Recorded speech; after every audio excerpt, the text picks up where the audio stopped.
Act 1, Scene 1. Darkness. Suddenly we hear a furious passage from the fourth movement of Beethoven's String Quartet, Opus 95. The volume is high and the passage is nerve-wracking.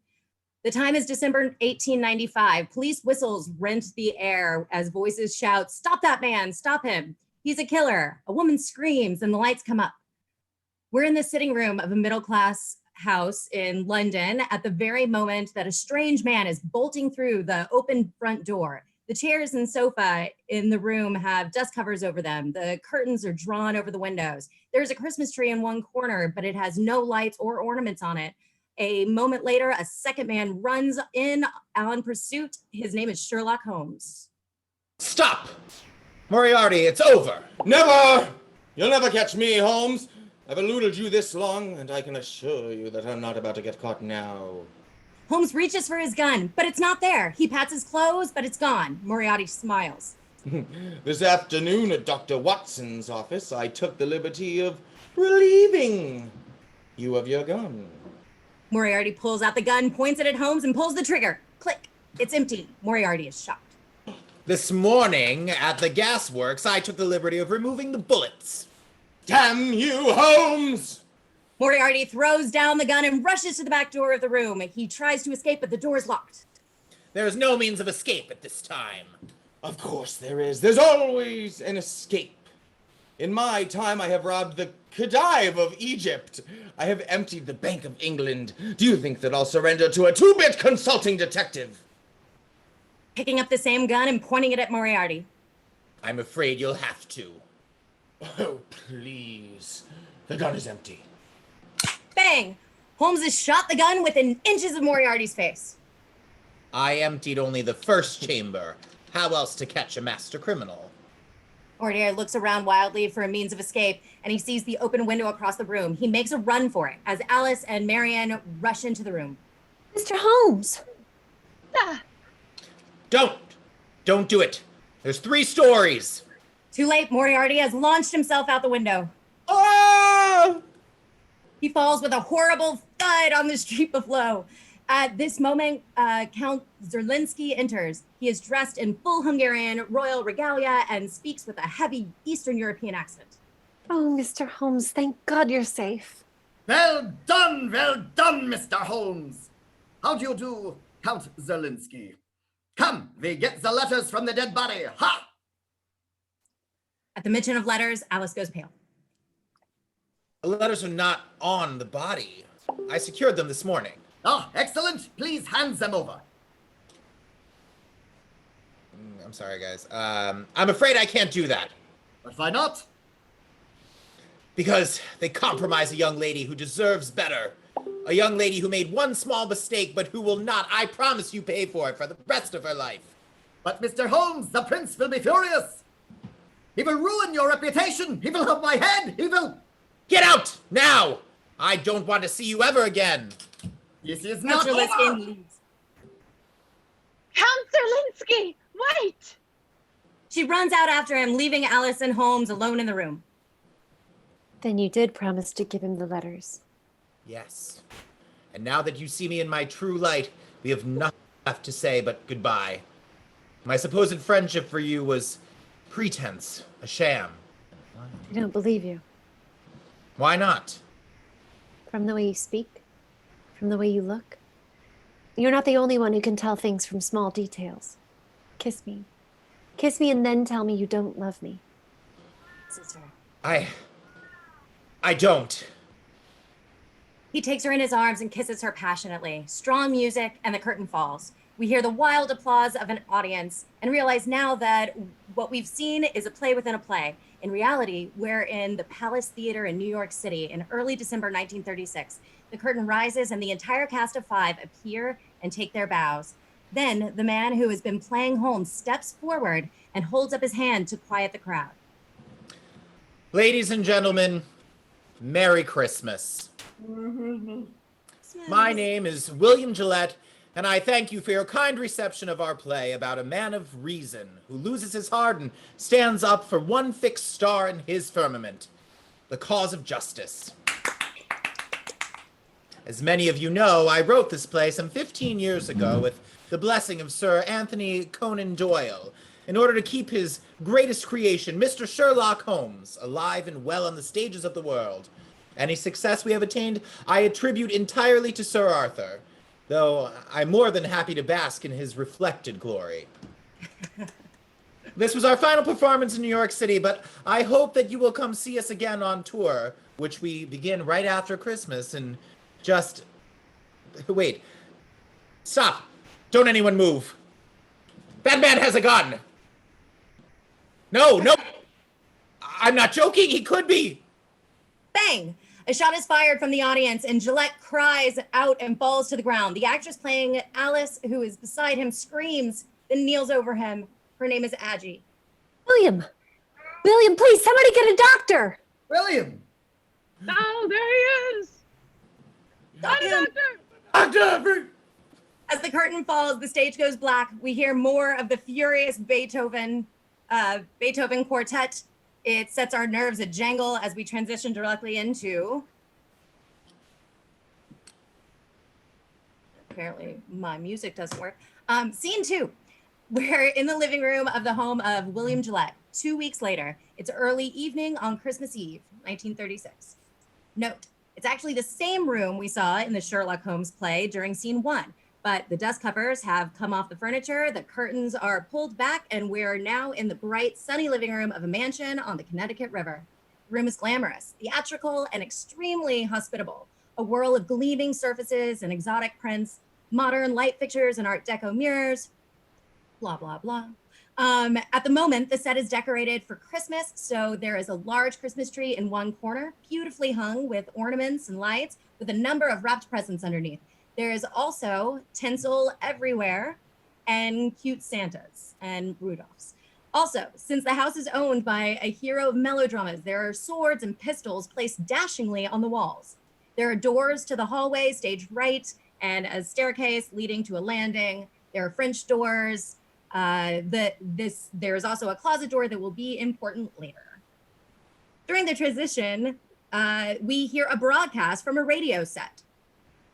This is the news of the world for December 1936. Around the country there are lines again, but not for soup anymore. This time it's for jobs aplenty, as President Roosevelt fulfills his promise of a New Deal for all Americans. Entertainment news, Broadway star William Gillette is now recuperating in his Connecticut mansion after that near-fatal shooting on stage at the Palace Theater just 2 weeks ago. We hear that movie stars galore, including Clark Gable and the glamorous Myrna Loy, have been visiting the great actor in Connecticut, hoping to speed his recovery. For now, we wish him well and look forward to hearing again his famous cry, "Watson, the game's afoot!" As the lights come up, Martha enters from the dining room. She's Gillette's mother, a smartly dressed, somewhat vague and dithering woman in her mid-70s. At the moment, she only has one of her shoes on. She's trying to pull the other one on with little success. As she opens the door to enter the room, a dog starts barking furiously in the room that she has just left. Bark, bark, bark, bark. Oh, girls, stop it. Portia, I said stop. Martha enters. Dear little Portia, I love that dog. I wonder how she'd look above the mantelpiece. Buzz! The doorbell buzzes, which sets the dog barking again. Bark, bark, bark. No, Portia, stop it. Be quiet. Willie, could you get the door, please? I'm having trouble with my corsage. Gillette enters from his study. Now that we get to see him properly, we realize that he's a strikingly handsome man, smartly dressed, good-humored, full of irony and life, a sort of modern-day Ulysses. At the moment, he wears an elegant robe and his arm is in a sling. He carries a beautifully wrapped Christmas present, which he places under the tree. Sorry, Mother. I'm still in my robe. I simply can't do things as quickly with this damn sling on my arm. Well, then you shouldn't have invited your friends for the weekend and on Christmas Eve. But that makes it festive. Besides, none of them has any other family to speak of. Oh, balderdash. I find this very odd. You were shot just 2 weeks ago and you need to recover. I am recovered. I'm simply lame at the moment, like Richard III. I am not shaped for supportive tricks, nor made to court an amorous looking glass. Willie, please don't start on one of your tirades. They go on for Loves majesty to strut before a wanton and beguiling nymph. Willie, this is not the time with people waiting at the door. And they're So ugly and unfashionable, the dogs bark at me as I halt by them. Buzz. Willie, will you stop it and get the door? I can't go to the door in my bathrobe, Mother. I'm not eccentric. He disappears jauntily up the stairs. You're a big help! Buzz, buzz. I'm coming. It's like living in a madhouse while the gatekeeper is on a holiday. Buzz. She goes to the desk where she pushes an electric button and speaks into a microphone. Hello? Who is it? We hear Simon and Aggie through the speaker until they enter on the next page. It's Simon. And Aggie! And oh my gosh, is there a speaker in the door or something? Yes, dear. It's called a speakerphone, and it's one of Willie's harebrained ideas. Mrs. Gillette? Hello, Aggie.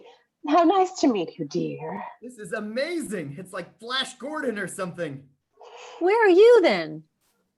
I'm in the drawing room, but I'm still getting dressed. You're getting dressed in the drawing room. Does it have a window so I can watch? Oh, stop it, you terrible boy. Well, the door seems to be unlocked. Shall we come straight in?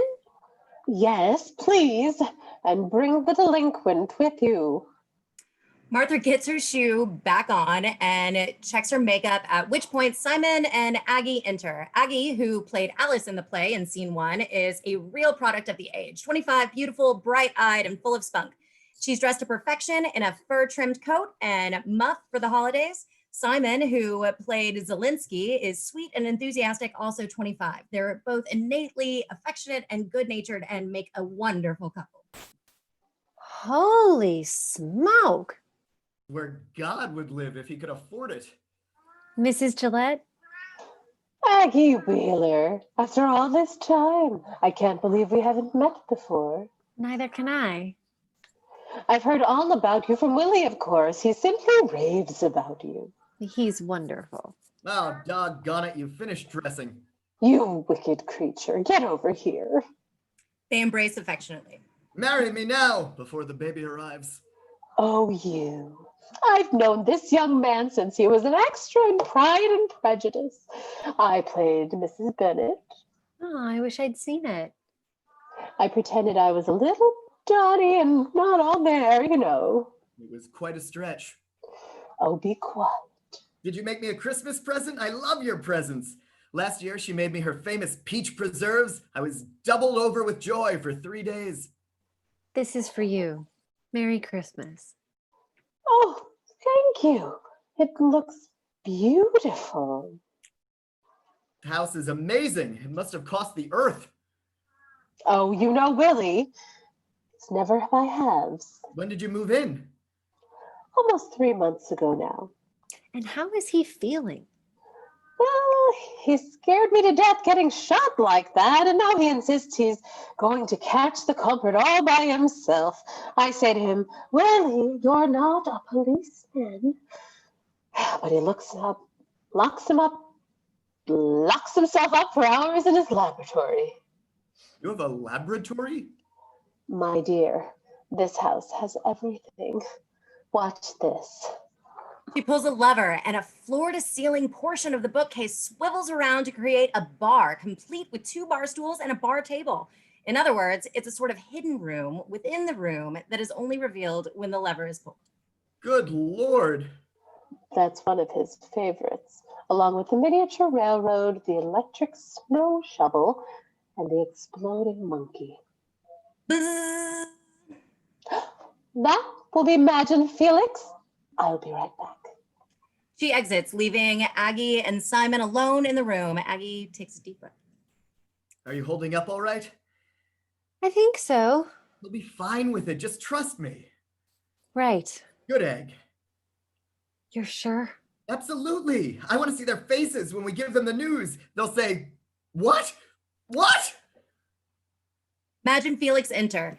They played Marion and Moriarty in the play in scene 1. They're in their early 40s and married. Felix is histrionic and arch in a Lionel Barrymore, Sir Toby Belch sort of way. Madge is flamboyant and wry in a Rosalind Russell smart mouth gal about town sort of way. Greetings and salutations! What country friend is this? It's Illyria, lady. My brother, he is in Elysium. Perchance he is not drowned. What think you, sailor? It is perchance that you yourself were saved. Oh, Merry Christmas! Here's to the rebels! They shall be non-stop and very drunken. Do you realize that we've been on vacation for a mere 2 weeks and already I've missed you terribly? Thank you, Felix. Oh, not you, idiot. Aggie! I've been in love with her since I was a... There's my wife. Keep talking, darling. It will sound so wonderful when it's repeated in court. How was your time off? Luxurious. We went to a spa. Felix hated it. There was nothing to eat or drink, and we had to do some bizarre Buddhist exercise. It's called yoga. I thought that was the white pudding stuff. That was yogurt. Oh, it was like spoiled milk with the texture of bone marrow. Ugh. I'll never catch on. I can't get over this place, can you? He said it was something, but I had no idea. Why would he build a castle on the Connecticut River? Why does Gillette do anything? The man is insane. I thought he was your best friend. I repeat, the man is insane. He built an awfully nice house, though. It would be excellent for a murder. Why a murder? It's isolated. There are loads of rooms for hiding the body. And it's on a river, so you can drown people. What more do you want, Max? Oh, he has one. You. 3. As well as 2 broadswords, a garrote, and a brace of pistols. If Connecticut is ever attacked by Rhode Island, this house will be the first line of defense. Gillette enters down the stairs dressed for the evening. And then the snow fell gently upon the little stable, and there in front of it was a manger made of wood, and in the manger was a boy child. And his name was Sherlock Holmes. William! Willie boy. Madge, dear, and Aggie. How is your arm? Are you in pain? Oh, it's much better. Thank you for asking. Simon, how are you? Good to see you, sir. I see you've all arrived safely, despite the wind and weather. Getting pretty dicey out there. Blow winds, eh? And crack your cheeks. Spout till have you drenched our steeples, drowned the cocks. But even then the morning cock crew loud, and the sound it shrunk in haste away. The knaves turn fools that runs away. Where's my fool? Ho! I think the world's asleep. To sleep, perchance to dream. To sleep no more. Fault. You repeated sleep. Game, set, and match to Felix. My God, I love you. Of course you do. Ah! Felix, you scoundrel. Were you making fun of me down here? What? I do have the proof. Gillette looks heavenward and we hear voices coming through a speaker. Would you build a castle on the Connecticut River? Well, why does Gillette do anything? The man is insane. I thought he was your best friend. And I repeat, the man is insane. What in God's name was that? My latest goodie. Microphones here and here. And I can turn them on and off with the light switch. How do you play it back? Gillette takes a remote control device from his pocket and holds it up. It's large and distinctive looking. It's called a remote control. First presented in 1903 to the Paris Academy of Science and under development ever since. It sends signals through the air without wires. The military is starting to use them. You're amazing. Martha enters with a tray of champagne glasses. Hello, my darlings. I brought some bubbly so we can really celebrate. Now you're talking. Here, let me help. That looks awfully heavy. You She gives him a darling kiss. boy. He always looks after me, unlike some children I know who will remain unnamed. All ill-favored things, sir, but mine own. Oh, stop blathering, Willie. He can be so irritating, especially since he got shot. He's so proud of it. By the way, where's Barnes? I can't find him anywhere. Barnes. He's our butler. Can you imagine? We have a butler. I gave him the night off. What? He looked tired, and we're all family, really. Oh, Willie, how could you? With a bad arm, you can't even help me. Oh, of course I can. Look, I have been meaning to do this for 2 days now. Takes off his sling, handing it to Felix. Here, frame it. We'll call it a farewell to arms. I suppose there's been no progress finding the man who shot you. Well, the police are stuck, but I believe I found something. What? What is it? What is it? What? Do you Bring out an envelope. Do you remember the note that was left at the stage door on the day of the shooting?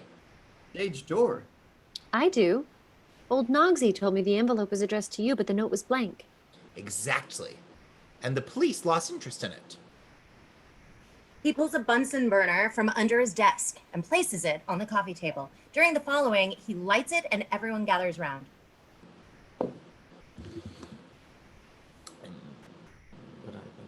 But I have been subjecting it to some tests upstairs in my laboratory.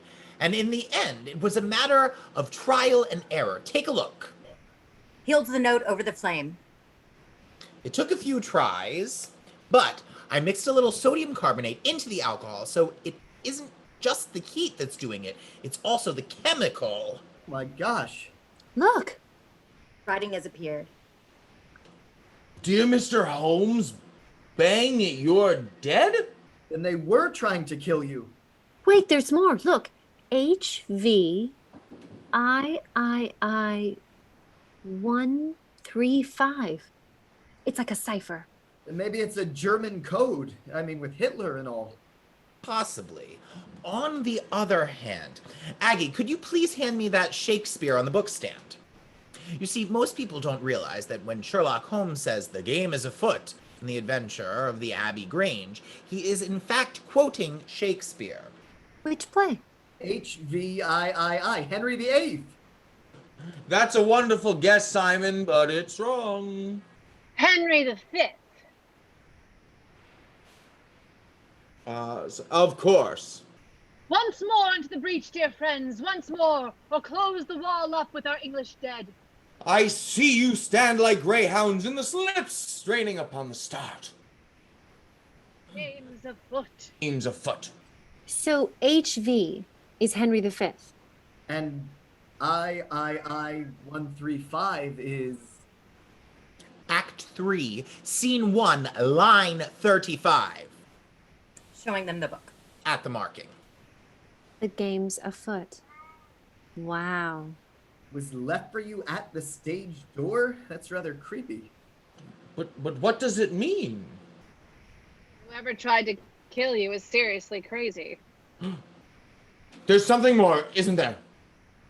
Let me see. He takes the letter and holds it up to the light, peering at it.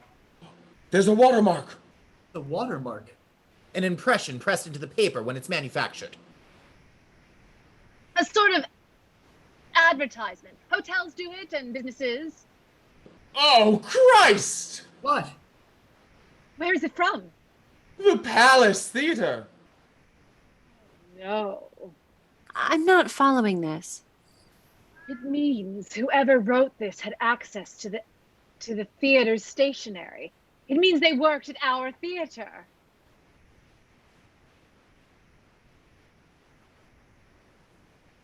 Could have been someone from the stage crew. Or a producer. Or an actor. Well, you've certainly made it a jolly Christmas, Willie. Oh, stop it. We shouldn't jump to conclusions. Someone could have swiped the paper, in which case no one here is involved at all. That makes sense. Yes, of course it is. It's like a beehive backstage. Ladies and gentlemen, to the swiper. Cheers. Haha. To us. They drink. Hey, Chris. Well, we have the drinks out and we're feeling jolly and all. I'd like to make an announcement, if I may. Well, Go on. Aggie and I are married. What? What? You mean engaged? No, married. 4 weeks ago. Oh my god, you're kidding! Oh, It's wonderful! That's wonderful. He tells me nothing. My son tells me nothing at all. We were going to tell all of you after the run, but then the shooting happened. Oh, it's marvelous. Isn't it marvelous, dear? Yes, of course. It is. Absolutely. And you're so brave to get married again after what happened the last time. Mother! Well, she is. I mean, her husband died on their honeymoon, didn't he? That's what I heard. Mother, for heaven's sake! Yes, he did die, Mrs. Gillette. And I don't mind talking about it. In fact, talking about it makes it more bearable. There. Are you satisfied? Now, tell us what happened. I want to know everything. There isn't really much to tell. Hugo and I, that was my husband, we were married just over a year ago, and we went to Killington in Vermont to ski for our honeymoon. Did you really? I hear that's very expensive. her husband was quite well off. That's what I heard. They say he was loaded. One of the richest men in the whole wide world. So rich. That's it. I give up. Ugh. Oh, Willie, stop it. I hate it when people beat around the bush. It's like you and Penelope. You were married, she died, you miss her, and there's an end to it. And it makes you feel better when we talk about it, doesn't it? Yes, it does. Thank you. Go on, my dear. Spill the beans. Well, my husband was an excellent skier, but he decided to try the Black Diamond Slope, which is the most dangerous one at the resort. He got all dressed in his jacket and goggles, and the attendant tightened his gloves and boots, and Hugo set off down the hill, as happy as I'd ever seen him. And then Yes. the strap on his boot just broke while he was coming down the hill, and the ski sort of came apart or something, and he lost control on the iciest part of the slope, and he hit a tree and died instantly. Oh, no. I must have been in shock at first because I tried to just talk to people and pretend that things were manageable, but by the end of the first night, I was shaking so hard I couldn't stop. And you were all alone? Well, not for long. She had the good sense to wire me that night. We've been best friends for ages, and I was in a show in New York at the time. And he dropped everything and arrived the next day. He was a great comfort. And the rest is history. How romantic. In a lugubrious sort of way, yes. Don't you start. Martha's right. You have to face up to life, no matter what the world throws at you. No matter how difficult it can get sometimes, you just have to say, to hell with the bastards and go on living. That's my girl. Let's cheer things up with a little music, shall we? You're here. To the happy couple. The happy To couple. the happy couple. Felix turns on the radio and tries to find a good tune, but he only finds opera and news broadcasts. And meanwhile, Simon has found a ukulele lying about. He starts to play, and he and Aggie sing a popular song of the era, something upbeat and fun. They all start dancing and enjoying themselves. Being actors, their dancing is joyful and a bit loony. Then, without warning, we hear the ominous sound of a ship's horn from the direction of the river. Wait! Hold on for one moment. He turns the volume down on the radio. I believe that's our final guest has arrived, and she's pulling into the dock this minute. Oh, there's someone else? Who is it? Guess. Oh, Willie. Is she in the show? No, not in the show, but in show business. Do we know her? Well, you certainly know of her. Ooh, I smell trouble. Willie, will you stop being coy? My God, he could drive St. John to drink. Just tell us who it is. It's Daria Chase. Felix turns the music off. What? Oh, no. Oh, Willie, how could you? Awful. She's worse than that. I met her at a party once, and she completely snubbed me. She gave me the worst review I ever had in my life. It was a costume drama with Joan Crawford, no less. She said, the radiant Miss Crawford came on to the clicking of heels, followed by a lump of roast beef. She said I played Hamlet's mother, looking like a worried hamster. I was in a play last year and appeared in a bathing suit. She wrote, Simon Bright's audacity in the role was largely in excess of his equipment. Well, she's clever at least. No, well, she's a spiteful, gossip-mongering, harridan bitch, and you owe us all an explanation. Yes, you Absolutely. Indeed. All right. Fine. She's writing a profile of me for Vanity Fair, and she asked to come to one of our weekends. Now, like it or not, Daria Chase is the most influential columnist in the country. Her profile of me will give us more free publicity than if I shot Lincoln. So I suggest that as a courtesy to me, you are all at least civil to Miss Chase, and that you get off your fannies and go greet her at the dock. Thank you. Everyone heads for the door to the garden. exit ungrateful guest shuffling feet. Simon, Martha, Felix, and Madge exit. But before leaving, Felix adds a last word to Gillette. Aren't up to something, are you? Felix rolls his eyes and leaves. Gillette turns back to the room and sees that Aggie has lingered to talk to Gillette privately. You didn't tell me. I couldn't. I didn't have the courage. Courage? I didn't want you to think less of me. But Simon is a fine fellow. Well, he's more than that. What I mean is that... I know what you mean. That he's ordinary. He's nice. He's easy to please. Well, he is those things, and he's in love with me. Are you in love with him? Of course I am. I wouldn't have married him otherwise. And he's very, very kind. When I needed him, he was there in an instant. Of course he was. And I was in love with you. You didn't ask me. I gave you every chance. I offered you everything. I know you did. And I was too foolish to take you up on it. I had some misguided notion that I was being loyal to my wife's memory. It's been 10 years since your wife died. Yes, I know. Oh, William. Aggie, listen. You're going to be fine. The best man won, I'm sure of it. And for heaven's sake, just look at me. I'm old enough to be your slightly older brother. Thanks. Thanks a million. It's just that I thought that you felt something. You treat everything as a joke. Even that horrible attempt on your life.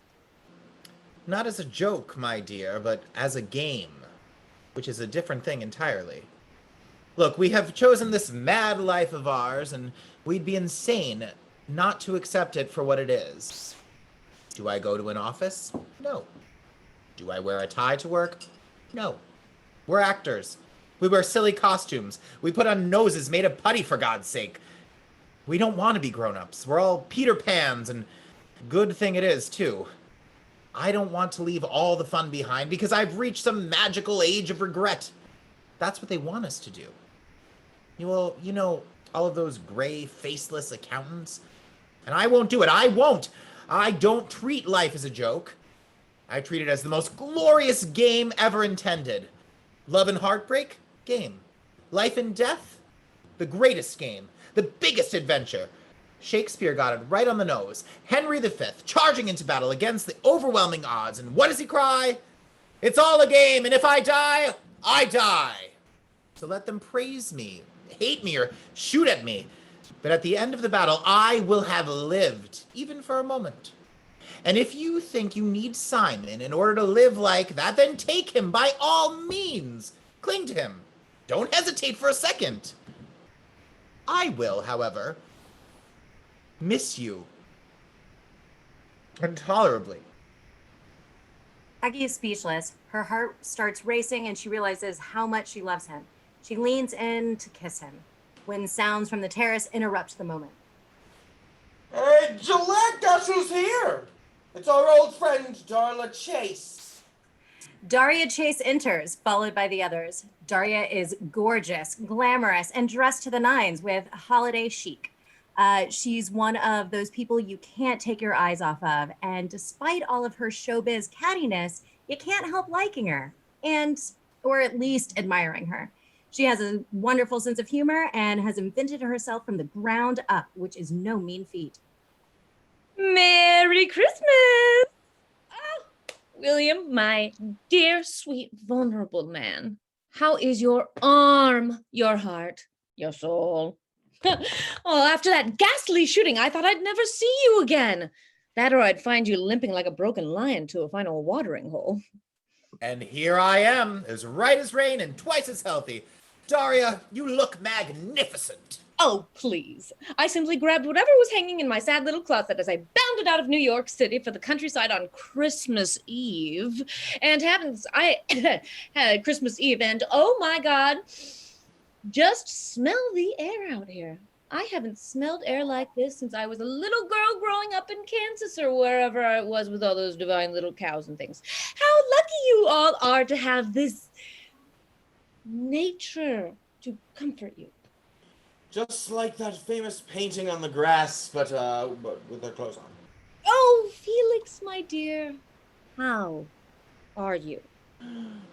Not as well as you, obviously. Oh, stop it. My beauty is superficial and yours is on the inside. And Madge, my God, we go back a ways, don't we?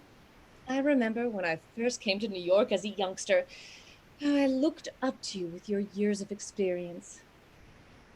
And yet my friends and I called you mother. Now stop it. That's impossible. You don't have any friends. I had Felix. And didn't everyone?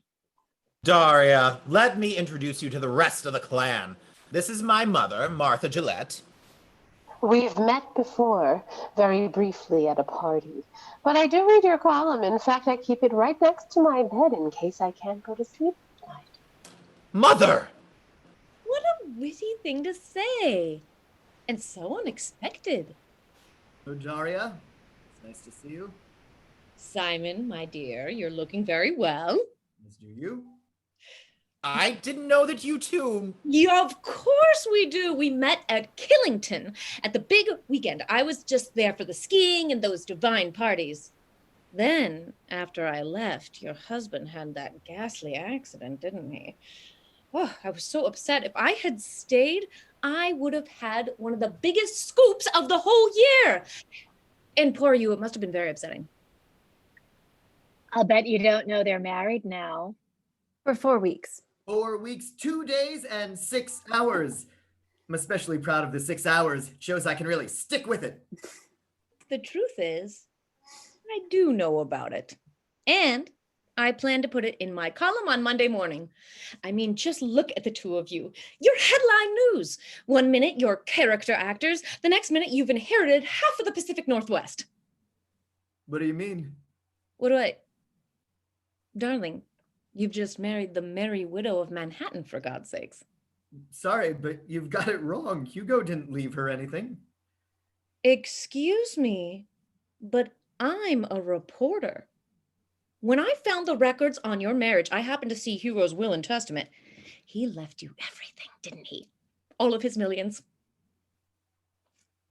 Yes, he did. It's amazing! Oh, God. Aggie! Simon! What? Why didn't you tell us? I don't know. I didn't want it to affect my relationship with anyone. They treat me differently. You know they would. Does this mean I'm rich? Very rich? I'm rich! I'm rich! I'm rich! I'm rich! I'm rich! I'm rich! I'm rich! I'm rich! I'm rich! I'm rich! I'm rich! How do you do? I'm rich! You may touch me! Ah! You just made my day! I must say this cast of yours gives me endless things to write about. It's like I invented you just for this purpose. We'd rather you wrote about the play and not us. Oh, nonsense. Of course you wouldn't. Everyone wants publicity. It's magic, and it's changing the world. I mean, look at me. I'm a sorceress. A wave of the pen, and I can make you a star. Poof! Publicity equals fame equals money. It's like a drug, but it never stops. And I must say, you have all been hogging the limelight beautifully, haven't you? First the shooting, in which itself must have doubled my readership, then the inheritance, and now the murder. Murder? What murder? You mean the shooting? No, I mean the murder this morning. Don't tell me you do. Do you know about it? I'm afraid I do. I was going to tell everyone after dinner. Oops. Who was murdered? Noggs. Stage doorman Noggs? I'm afraid so. Oh, no. The police asked me to identify the body this morning. It happened late last night, apparently. I was there. Excuse me? At your theater last night. Not at the murder, of course. But there's no show on at the moment. I was doing background work on my article. Did you see Noggs there? Yes, I did. When I went in, but he was murdered apparently when I was inside. But who would murder him? I mean, poor Noggsy. Perhaps he saw something related to the shooting or overheard somebody talking about it. Could it have been an accident? Or natural causes like a heart attack. That would be very comforting indeed, except his throat was cut from car ear with a razor blade. Ear to ear. Oh my gosh. It looks like car. I'm sorry. Car. Does look like a car. There's a storm brewing. And I have a feeling it's going to get quite nasty before it's over. Oh, nonsense. It's Christmas Eve. Let's have dinner. Right this way. Let's go, everybody. Martha opens the door to the dining room, and Portia starts barking again. Bark, bark, bark, bark. Oh, Portia, be quiet. Everyone starts filing into the dining room, chatting. Felix, my darling, will you take me in? I'm like the maiden aunt of the family, all sad and lonely. Of course. Daria and Felix go in. Aggie, my darling, will you take me in? I'm like the bachelor uncle of the family, all full of myself and annoying. Stop it, they'll hear you. Simon and Aggie go in. Gillette goes to the radio. Let's leave the doors open so we can hear the music, shall we? Everyone has gone by this time except Madge, who has lingered.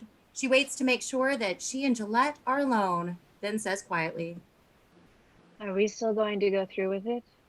Absolutely. Gillette turns on the radio and then accompanies Madge into the dining room, leaving the living room empty. The Beethoven string quartet resumes ferociously, drowning out the radio.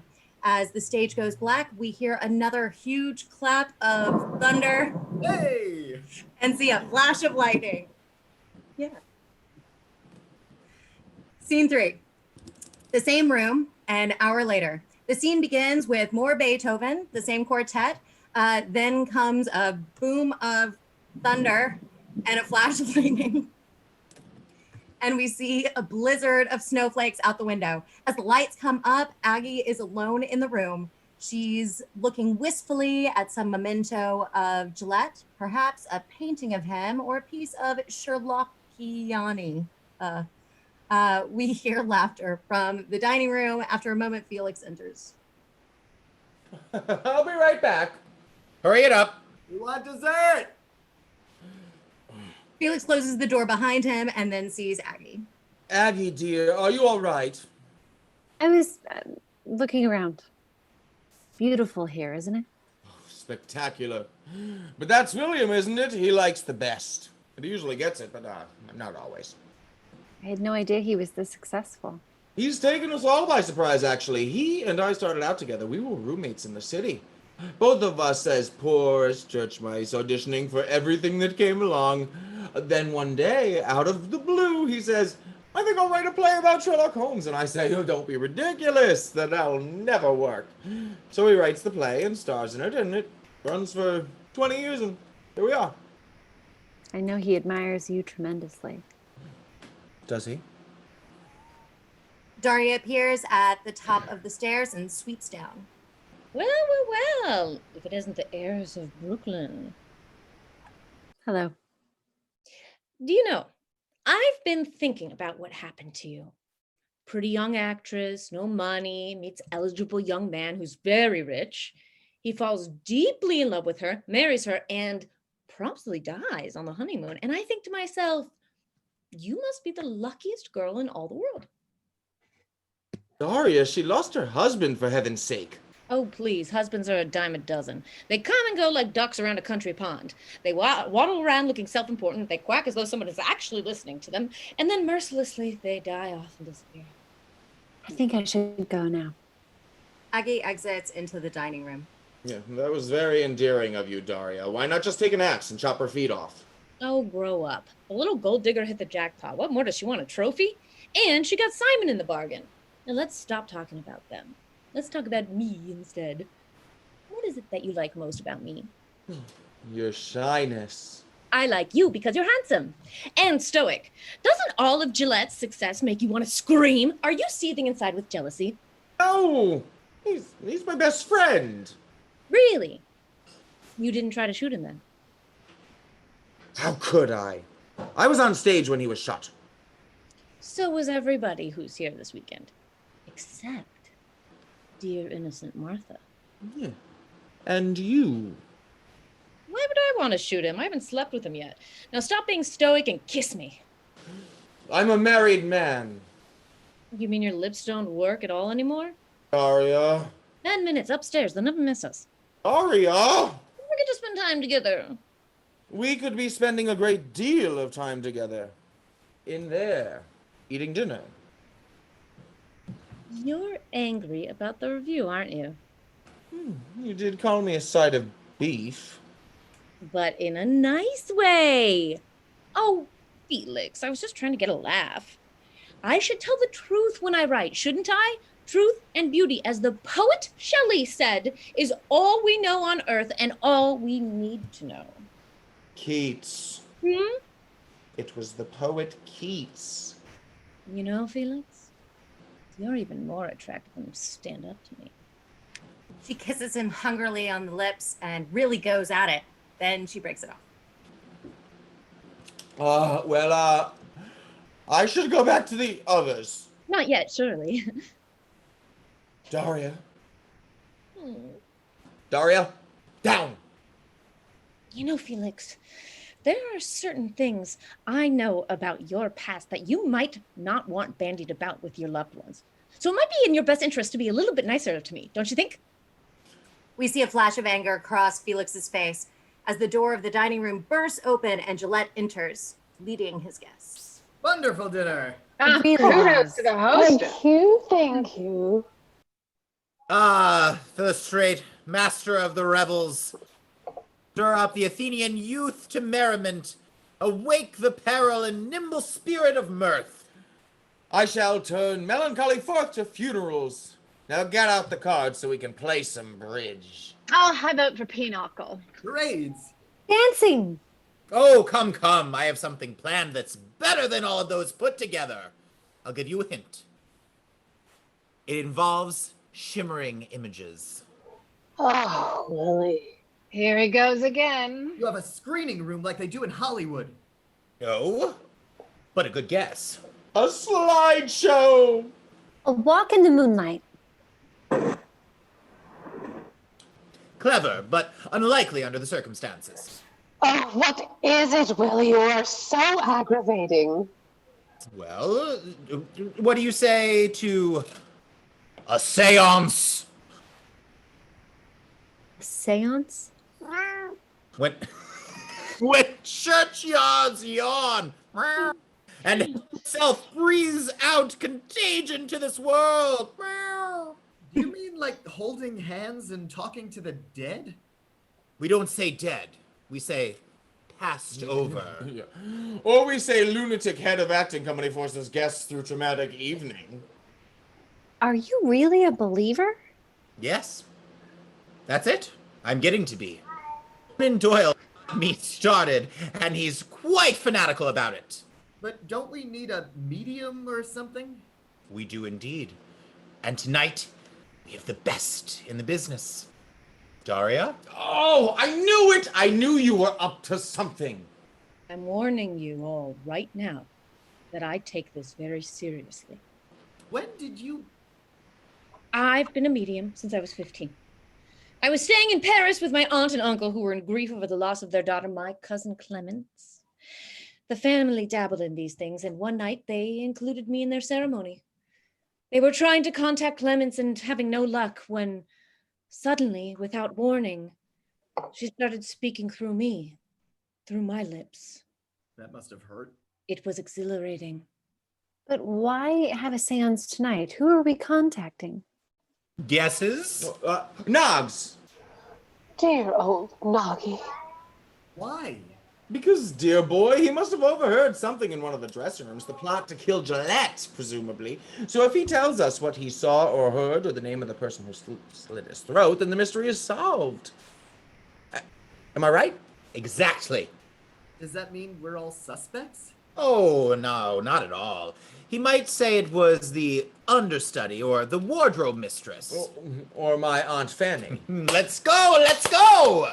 The table will be our center, our portal. Please bring a chair. A bit of hubbub here. Madge, Martha, Felix, and Aggie start moving the furniture. We'll put good. I like this one. Put this one here. Fine. Meanwhile, Gillette has a side conversation with Simon that no one can hear. Incidentally, you had a call this afternoon from a young woman. She said her name was Tamsin? Oh, no. Is there a problem?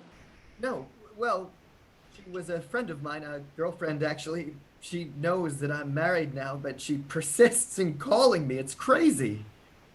Is she unbalanced? No. I don't think so. I hope not. Does Aggie know about her? Yes, and she understands it's not my fault. At least I think she does. I believe we're ready. Excellent! Tell us what to do. All right. Now, I want each of you to stay exactly where you are and take a deep breath. Good. Now, look around and feel the presence of other persons in this room. Look at your friends and where they're standing, how they look. Very good, very good. Now, I'm going to lower the lights, and I want each of you to take a seat around the table. Anywhere you Lowers the lights.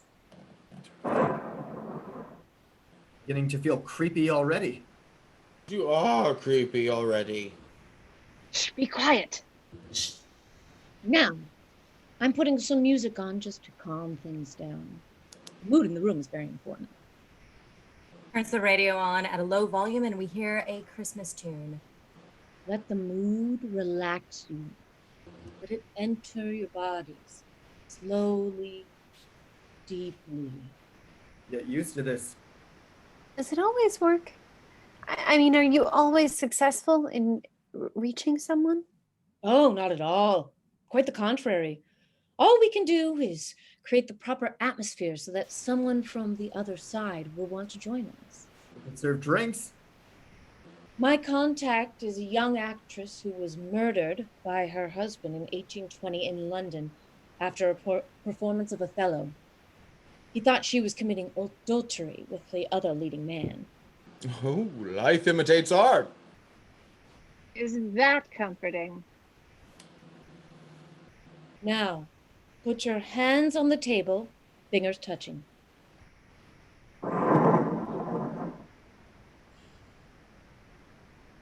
My name is Count Dracula. Daria begins to spring up, but Gillette puts his hands on her to restrain her. Sorry, I couldn't help it. Sorry. Daria takes a deep breath and reins herself in. The atmosphere builds again. Daria closes her eyes. The atmosphere is thick with foreboding and uncertainty. Finally,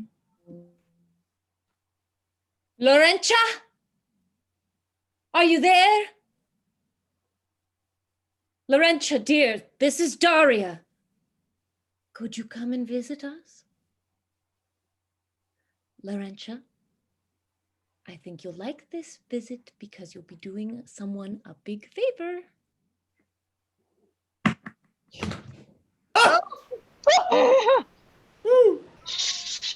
Good God. I mean, stop fooling around. It wasn't me. Is that you, Laurentia? Oh, I think we should put a stop to this. Oh, don't be a baby. I'm telling you, this is a bad idea. You be quiet. Laurentia, thank you for coming. I deeply appreciate it. Now, Laurentia, listen carefully. Someone named Noggs, the stage doorman at the Palace Theater in New York City, was murdered recently, and we're hoping that you can bring him here so we can ask him some questions. Are you willing to help us, Laurentia? Thank you, my darling. Is there anything you would like us to do? Hold it down. What is she the doing? tables wobble. And stop it, Laurentia! The table settles down. Put your hands on the table. Keep the connection. Now, is there anything you'd like to say, dear? Laurentia? Laurentia, are you still there? Laurentia, please. Slowly, Madge stands up. Her mouth is agape. Her eyes are distant. She seems possessed as a spirit has taken over. She speaks in a guttural sound, not her voice. Murder!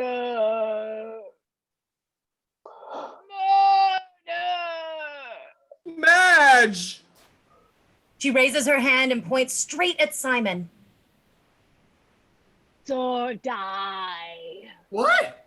Simon? I didn't do anything. Confess or die! Stop doing that. I have nothing to confess. She swivels and points straight at Aggie. Stop it! Leave her alone. Simon, make her stop! Madge, stop this nonsense at once. I don't believe it for a single second. She's not pointing at you. She's pointing out the window. They all turn away from Madge and look out the window. Where? And through there. I think someone's out there. Who is it?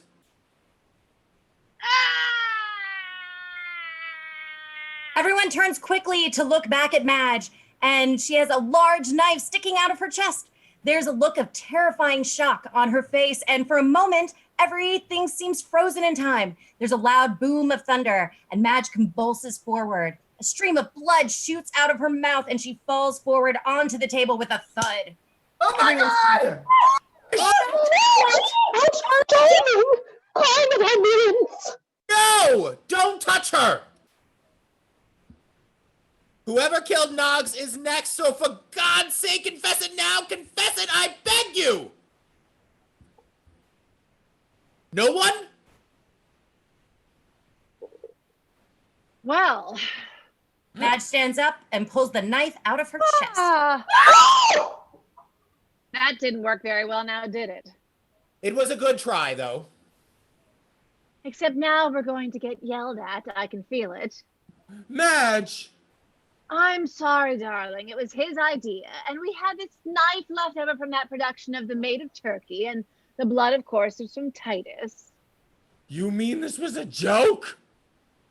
Well, not a joke exactly. Not a joke at all.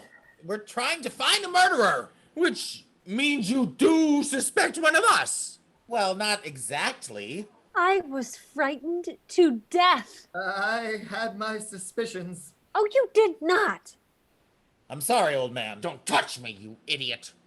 Oh, darling. Don't speak to me. Excuse me, but someone is trying to kill me, and I'd like to stop them before it's too late. I'm sorry, darling. I really am. I'm I'm reliving the entire accident. Luffy. Then everyone notices that Darla is not joining in. She is standing apart from the others, and she's white with rage. They all look at her, and there's a beat of silence. How dare you? Daria, I'm very sorry. How dare you? Is this all this was to you? A parlor game? Of course not. Am I a figure of fun? Is that what you think of me? Yeah, wait a second, I had nothing to do with this. Shut up, you little worm. All you ever wanted was her money. That's a lie! A dirty, filthy, stinking... Simon! And you. Just look at you. And your two-bit actor husband. The man you adore. The man you would defend to the death. Has he told you that we slept together? That he made love to me in a New York hotel room? One night. Big mistake. No fun at all. No. Felix! And you, Mr. High and Mighty, the great William Gillette. Just wait till I get through with you in my article. Pompous man, pompous actor. Leave him alone. You don't deserve to clean his shoes, you horrible. Shut up! Believe me, you will never work in this town, in the theater again, let alone star in anything. People will laugh at you and your rude mother and your adoring girlfriend. She's my wife. And she's in love with him. Don't you see anything, you stupid fool? Now leave me alone, all of you. Just get out of my sight. This is my house. And I will be leaving it as soon as possible. But at the moment, I would like some privacy. Everyone starts leaving the room. Simon hurries out, followed by Aggie. Simon, you know it's not true. Simon! Madge hurries out with Felix pursuing her. It was just sex. It was 5 minutes or 3 minutes. It went by so fast. I hardly remember it. Daria, I'm very sorry. I didn't mean to offend you. It will ruin you. And now they're all gone, and Daria is alone. She paces, still crazed with rage, then grabs the telephone. Hello, operator? Operator! Oh, good. I was afraid the line might be. Yes. Yes. Just listen to me. Is there a local taxi company in this godforsaken place? I said, is there a taxi? T-A-X-I. Well, let them through. How do you do? Could you please send a taxi immediately to the Gillette house on Collins Lane? Collins. C-O-L-L. That's right. Yes, I'm sure it will be difficult to get through to get through the snow, but that's your problem. Now just send me the goddamn car. She hangs up, and Martha enters holding a cup of tea. Hello. What do you want? I thought you might like a cup of tea to help you calm down. I am perfectly calm, so please don't bother. Oh, it's no bother at all. And I'm sure that everyone feels sorry for hurting your feelings. It was entirely unintentional, you know. It was not unintentional at all. Your son knew exactly what he was doing, which was using the seance for his own ends. But my son is in danger. Someone is trying to kill him. You will admit he has to do something about it. I admit no such thing. Thank you very much. The police are handling the investigation quite competently, I'm sure. And just because your son has neurotic delusions of being Sherlock Holmes is no reason to make the rest of us suffer. He has no delusions at all. Oh, please, with his little gadgets and his laboratory and his railroad. Do you know, I think he's actually insane. No, really insane. A madman. And he should be put away. How dare you say that? How dare you? It's you that should be put away with your rudeness and your mediums and your seances. Oh, shut up! I knew girls like you when I was growing up. The bad girls. We called them the malicious ones. They pretended they knew things because they were insecure. Secure. They bullied people who are afraid of.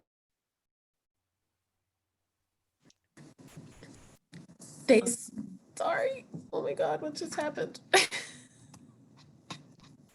back. Can you hear me? You just accidentally went on mute for a second. Tracey, can you hear us? Daria, just tell her to get out. Okay, get out, get out, get out! Please hold. Hag! And just remember, I'm going to ruin your son. He'll be the laughing stock of the entire profession. Now leave me alone! Martha glares at her with fury, then marches out, still holding the teacup, shaking with rage. Almost immediately, there's a knock at the study door, and Simon comes in apologetically. Daria, I want to say again that I had nothing to do with that travesty. I mean, I joked around, yes, and teased you a little, but you shouldn't blame me for that. Stop blithering. I know what you're up to. You're scared to death, and you want everyone to think that you're an idiot. But I am just an idiot. Oh, get out. But Daria, please, this shouldn't affect anything else that we're... Get out! He goes. Immediately, Felix comes in. Don't speak. Don't. Not a word, just let... As someone who was once your friend, regardless of our little mistake, I want you to know that this display of yours is entirely uncalled for, and I suggest that you apologize to everyone before something untoward happens. Untoward. Unexpected, unfortunate. Now take my advice. You may not think I'm your friend, but I am. He goes back upstairs. Felix, get down here. Felix, I'm talking to you. At which point, Martha re-enters with the cup of tea. She marches up to Daria and hands it to her. I meant to leave this with you, but I took it with me by mistake. Martha walks out, leaving Daria alone. Is everyone in this house insane? Boom, a bang of thunder, a flash of lightning, and the lights flicker on and off, remaining on, but with less brightness. The thunder is so loud and frightening that it causes Portia to begin barking in the study. Bark, bark, bark, bark, bark. Daria kicks the door open and yells, Shut up! She flings the contents of the teacup at Portia, who howls and runs off. Then she flings the teacup and saucer themselves, and they shatter off stage. Daria turns back to the room in fury. There is another loud boom of thunder, and the lights in the room flicker on and off, then off for good. Oh, damn it! The room is now in total darkness, and we can barely see Daria at all. Stupid house! I can't see! Hello? Hello? Where is everybody? No answer. We hear the wind outside. Daria starts to feel very nervous. Boom! A noise from the hallway. Hello? Hello? Who is it? Nothing. Then boom! Hello? We can see her outline in the darkness, but not much else. She sees someone in the hall and walks over. It's you again. Can't you people leave me alone? Nag, nag, nag. You're all just scared to do that. Daria's just been stabbed in the back with a very wicked-looking knife. She gasps and staggers to the door, at which moment the thunder booms, the lights flicker back on, and we can see Daria clearly now. Her face is contorted with pain, and she staggers across the room, gasping and trying to get the knife pulled out. After several seconds of this, she sees the phone and stumbles towards it. She manages to pick it up and squawks into the receiver. Doctor, I need a doctor. D-O-C. She drops the phone and is trying to pick it back up when Gillette enters from the dining room. Daria is facing him, so he can't see the knife. Daria, there you are. I bumped into Mother and she said that you called a taxi. Yes, I know you're angry, but I was hoping I could persuade you to stay. Oh. Yes, Help. I know the seance was no help and it was very stupid of me, but you see, I get these enthusiasms now and then, and I just overdo it sometimes. In the back. Yes, I'm sure it seemed like a knife in the back, but I was trying to catch a killer. She turns around to show him the knife in her back, but he happens to shake his head in self-deprecation and make a turn of his own at the same time. Sometimes I just want to do something and not just entertain people. They both turn and face each other again. Now, what do you say we forget the whole thing? Yes? Her body is moving spasmodically right and left. Oh, no. Well, not very understanding now, is it? No. All right. Goodbye. He storms out of the room. Daria is aghast. She staggers forward with her arms out. Back. Suddenly, Gillette marches back into the room and towards the kitchen. All right. I forgot to lock the back door. Lock. No, don't lock. Look.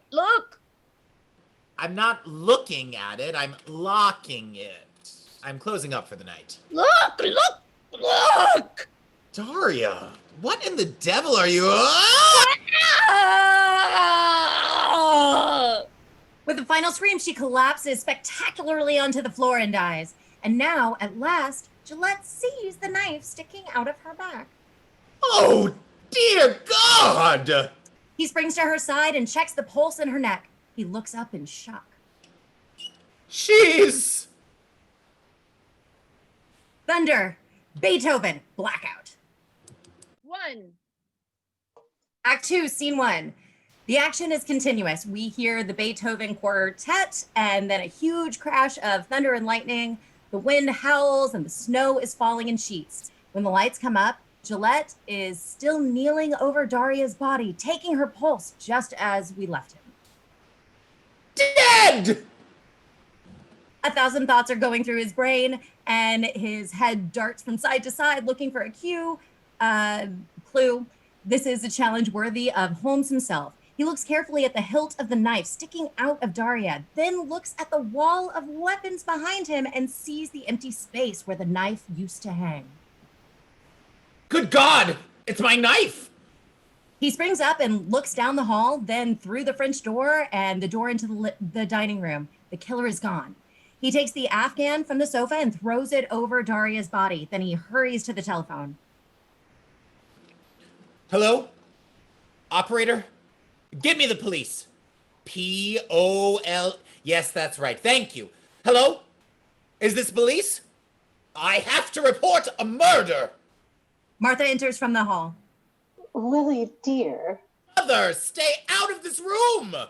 Oh, don't be ridiculous. Mother, please. There's something I don't want you to see. Would you hold on one moment? Who are you speaking with? The police, actually. Now, Mother, listen. Brace yourself. This is going to be very upsetting. But Daria is dead. Yes, I know, dear. I killed her. What did you say? I said I killed Daria. But she was murdered. He gestures up and down with his arm a few times, imitating plunging a knife. That was me, I'm afraid.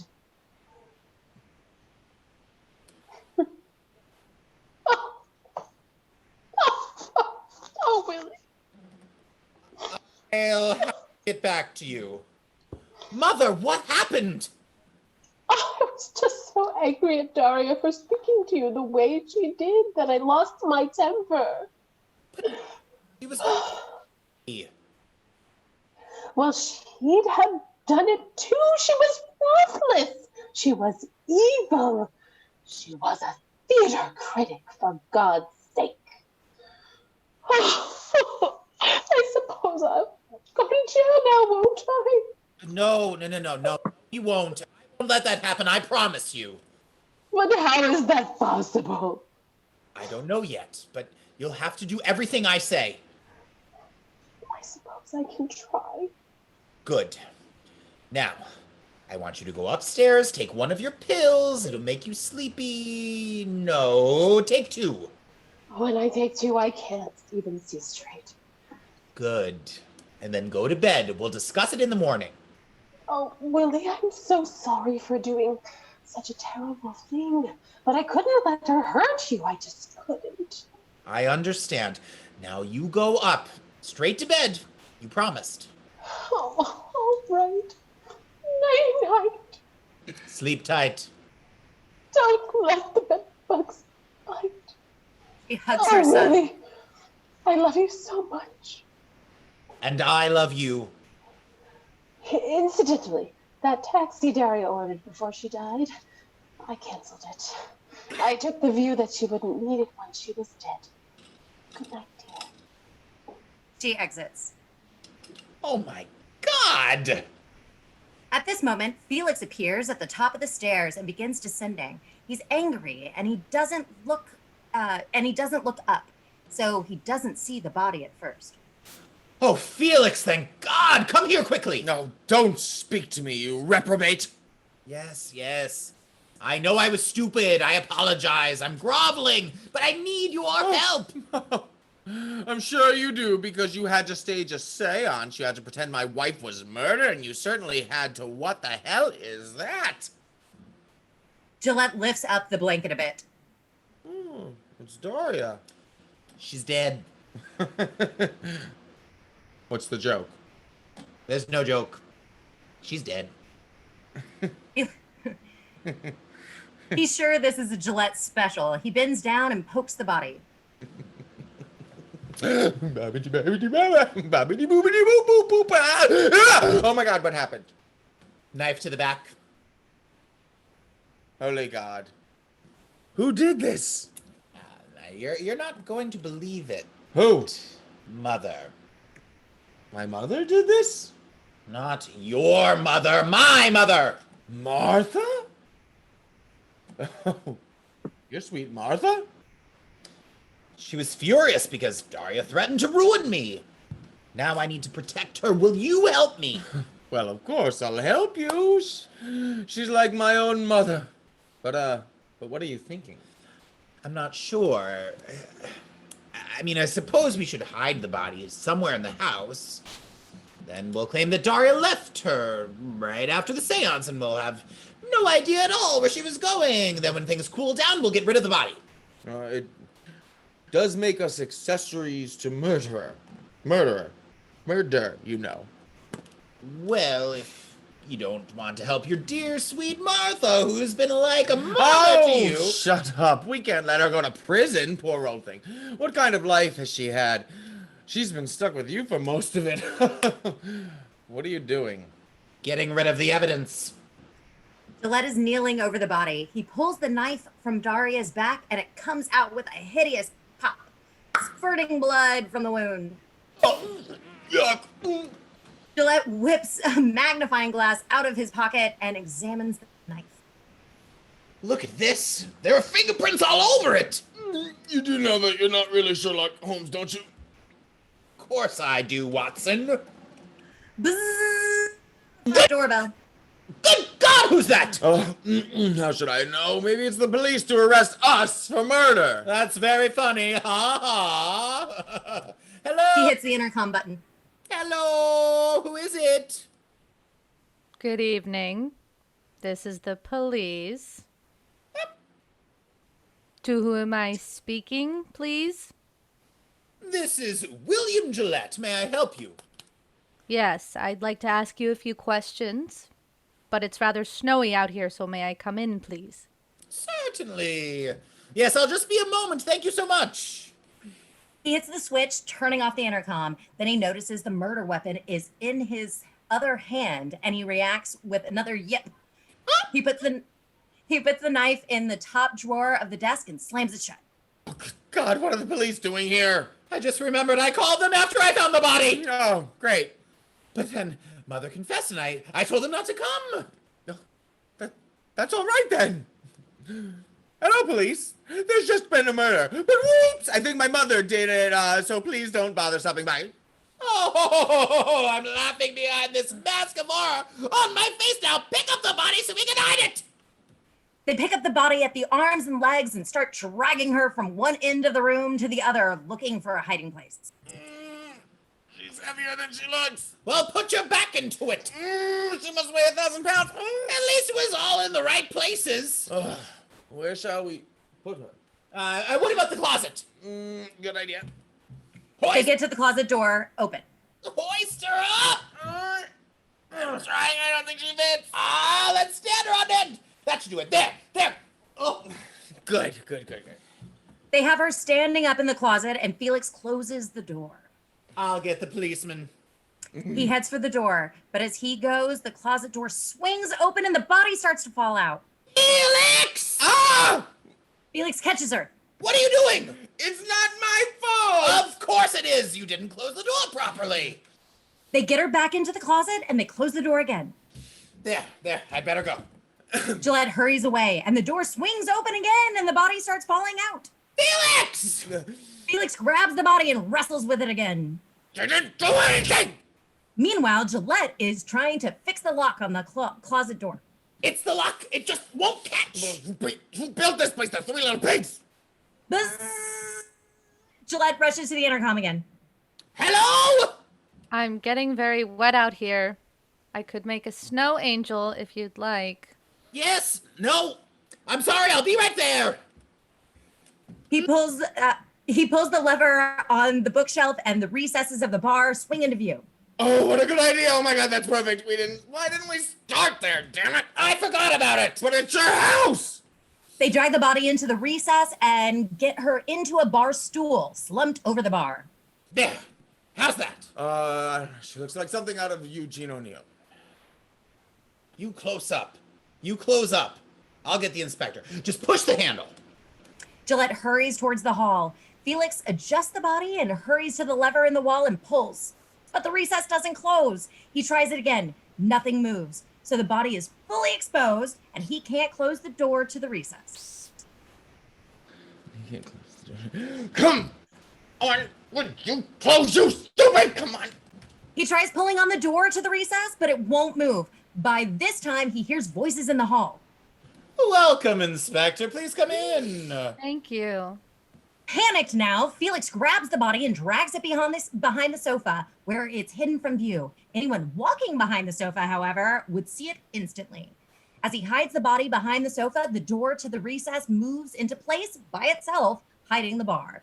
Felix sees it close and watches in astonishment. Why is it closing now when he wanted it to close earlier? At this moment, Gillette and Inspector Harriet Goring enter. Inspector Goring is covered in snow. Goring is between 40 and 50, and she wears a tweed coat and a hat. She's British, eccentric, and one of a kind. One minute she seems wry and clever. The next minute she's off into a world all her own. She gets things wrong without even knowing it, yet also seems just the sort of person who can find out when you're lying. That makes her formidable. She also is covered with snow at the moment, and she isn't happy about it. I'm so sorry to keep you waiting, Inspector. Not at all. I'm only sorry I forgot my snowshoes. During the following, Felix does his best to shield the back of the sofa. He also tries to draw Gillette's attention to the body, but Gillette just doesn't get it. Hello! There's no means of escape, Professor Moriarty. Oh, I see. I recognize you from Mr. Gillette's most interesting play. Oh, I see. Did you enjoy it? I found it unlikely, illogical, far-fetched, and I enjoyed it immensely. Especially when you plunged to your death. Thank you. I've always liked Sherlock Holmes, of course. You can't be in my business and not appreciate him. He's such a misfit. I like misfits. I don't know why. Let and Felix glance at each other. The inspector strolls around the room observing things. I don't suppose there's much crime out there in Connecticut, eh? Oh, you'd be surprised. I have loads of cases. I just can't solve any of them. Ha! I seem to miss the clues for some reason, and yet I do catch all the criminals in the end. I don't know how exactly. The evil that men do lives after them. The good is oft interred with their bones. I thought I'd be an actress when I was a youngster, you see.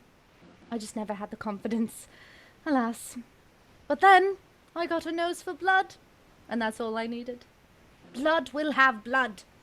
Is this a dagger which I see before me? No, it isn't. Actually, it's missing. I'm sorry? The dagger from your wall. The spot here. I see the discoloration from where the dagger used to be. You know, it's unusual meeting a woman detective. I didn't know they existed. Are you one of many? Not yet, I'm afraid. But I believe you might call me the wave of the future.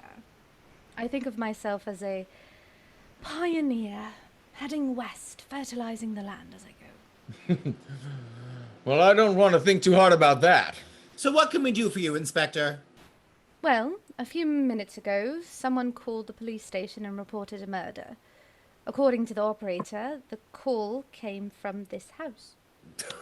This house? That's ridiculous. Then it wasn't either of you who called. No. Not at all. I see. And how is your arm feeling? I beg your pardon? The arm where you were shot 2 weeks ago, on the stage of your theater in New York City. It was in all the papers. You see, I believe that if these two events, the shooting and the call, are unrelated, then we've got ourselves quite a coincidence. And coincidence makes me very suspicious. Suddenly, turning to Felix, who has been trying to get Gillette to notice the dead body on the floor. Do you have a twitch? Twitch? No. Well, yes. Why? Inspector, the fact is, nothing unpleasant has happened here tonight, unless you count my rather poor singing voice during the Christmas carols. Gillette now sees the body behind the sofa. If Gillette is still sitting opposite, perhaps Felix lifts the leg of a cadaver behind the inspector's back.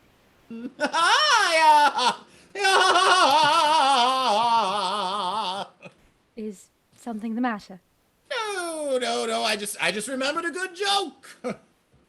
Can you tell us? Well, there were these two Irishmen, and one says to the other, "Begorra, what's the dead body doing on me living room floor?" The other one says, And Begorra, because the door to the bar wouldn't close. Mr. Gillette, if you don't mind, I'd like to take a look around for a moment. I'd like to jiggle your handles, as it were. Oh, absolutely. Feel free. Why don't you start in the kitchen? It's right through there. Last door on the right. Sorry. It jumped ahead. What page are we on? The inspector exits. Gillette, smiling, watches her go. Is she gone yet? Is she gone yet? Not quite. Not quite. Yes, she's gone. Why didn't you hide the body? That pull thing of yours didn't work properly, and I had to drag her out, and then it closed all by itself. You didn't pull it properly. Of course I pulled it properly. The inspector re-enters unexpectedly, and the two men jump at the sound of her voice and shield the back of the sofa. Excuse me. Oh! I forgot to ask, but is there anyone else staying here at the moment? Yes, indeed. We have Felix's wife, Madge, and Aggie, and Simon, all from the play you saw, and of course my mother, who is very, very old and asleep upstairs, so if you could avoid disturbing her. Of course. But I'd like to speak with the others if you don't mind. We'll call them down. Thank you. I'll be in the kitchen. He exits again. Help yourself to any of the leftovers. I intend to. Is she gone this time? Yes. Thank God. Gillette pulls the handle. The recess opens and they spring into action. Once again, they try to hide the body in the recess and close it to hide her.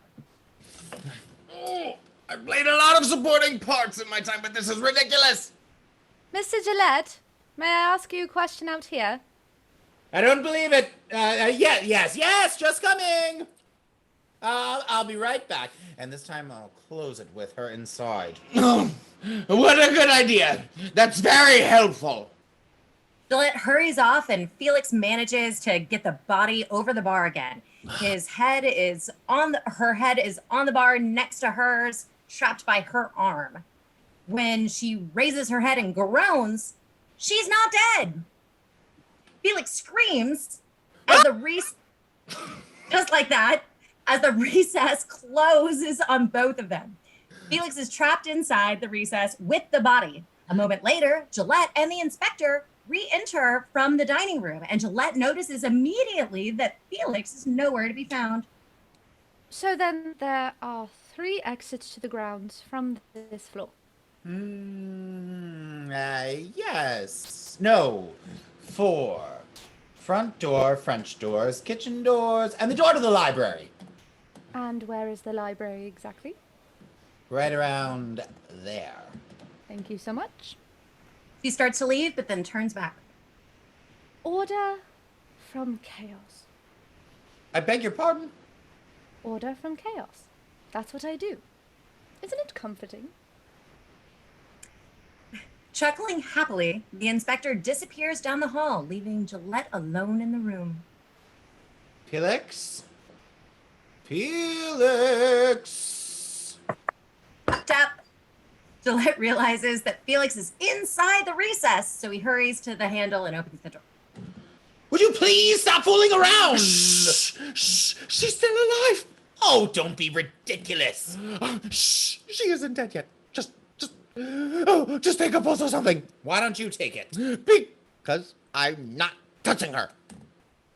Gillette takes her pulse. Well? She's dead now. Oh. Thank God. I mean, I'm sorry, but I was just... Mr. Gillette? I'll go get the others, and don't you ever ask me to cover up a murder for you again. Felix disappears up the stairs, and as soon as he's gone, the inspector re-enters. Ah, Mr. Gillette, I had a thought. Do you have any domestic help working here tonight? No, we don't.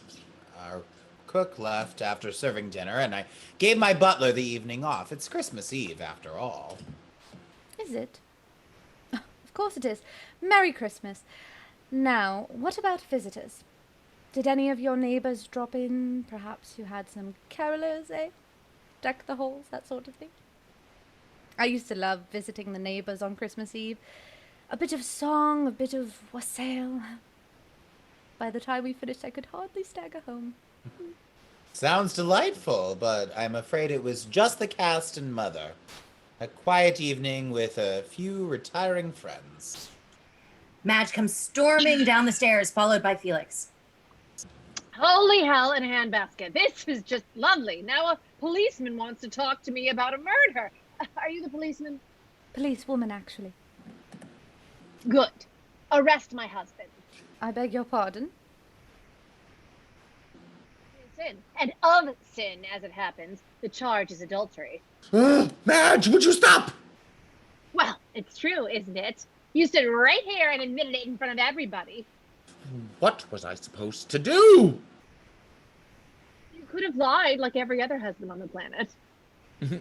Excuse me, but who's the one who pretended to be possessed tonight? Look at me! I'm catatonic! I'm scaring my husband to death! I did it to solve the mystery, didn't I? Well, it didn't work now, didn't it? But it could have.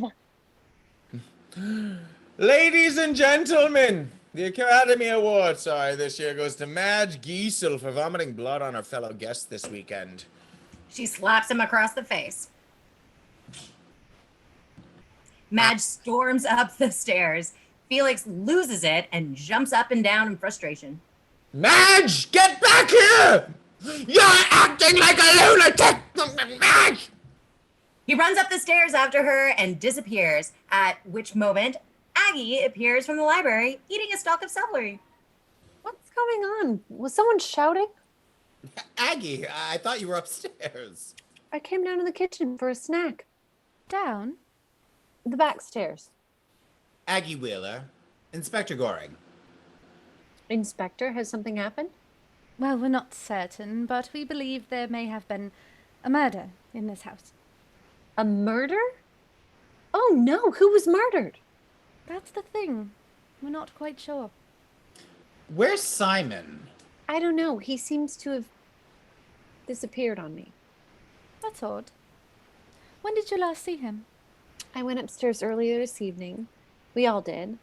And Simon gave me some wine and I fell asleep on the bed without even changing. I don't know. I was so tired, but I really conked out. I was like I was drugged or something. Anyway, when I woke up, he was gone. There's a crash of thunder. The lights flicker, and when they come back on, they're lower. Throughout this scene, the lights grow dimmer, and the world becomes smaller and more threatening. Gillette goes to the intercom.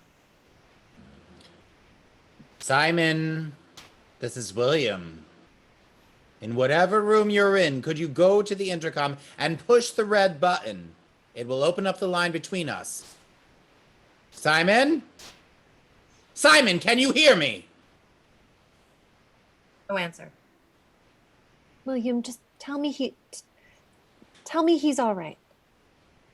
I'm sure he's fine. You saw him just half an hour ago. He shouldn't have left me in the room. At this moment, Simon enters from the dining room with a cookie and a glass of milk. What's going on? Is there a problem? Oh, Simon, where have you been? I was in the kitchen getting a snack. How do you do? Inspector Goring, Middlesex County Police Department. Good heavens, is something wrong? There's been a murder. Oh my god. But not in this house. You think? Well, I believe I know if there was a murder in my own house. Felix entering at the top of the stairs. Where's Madge? What do you mean, where's Madge? She was with you! And then she huffed out and she's not in our room. Probably in the bathroom. No. I looked, she wasn't there. Why is everyone so jumpy all of a sudden? I told you, there's a murderer on the loose. Boom! The storm is getting worse and worse. The lights flicker again, and this time they come up even lower. Gillette goes to his intercom. Madge, if you can hear this, would you... The line's dead. What about the phones? Hello? Hello, operator? Dead. It's just the electricity. Except that Madge is missing. This is thrilling. Felix, was she here 5 minutes ago? Excuse me, but I would know if my wife is missing or not, and she is definitely missing. Madge appears from the hallway eating an apple. Who's missing? Oh, thank God, Madge. Where have you been? I was in the kitchen getting a snack. You should have told me. That I was hungry? Your kitchen seems to be very popular. Speaking of missing people, by the way, where's Martha? Upstairs, asleep. Through all this? Yes, through all this. What about Daria? Who's Daria? Daria Chase, the columnist. She's staying here, at this house. Yes, that's right. She's not, actually. She left. She left right after you all went to bed. In this weather? Well, she was upset, you know, and she simply insisted on walking out. Yes, that's right.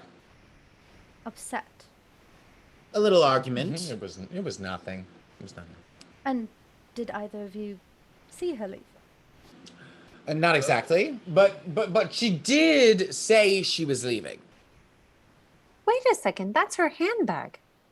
Now we notice it is in the corner of the couch. She must have forgotten it. Women do. She'd never leave without her handbag. That's impossible. It's not impossible. I agree with Madge. Women just don't. Unless she was running from something. Perhaps someone should look in her room. I'll go. I'll go with you. They head up the stairs. If I had killed Daria, I know where I'd have put her, in that hidden room of yours. Hidden room?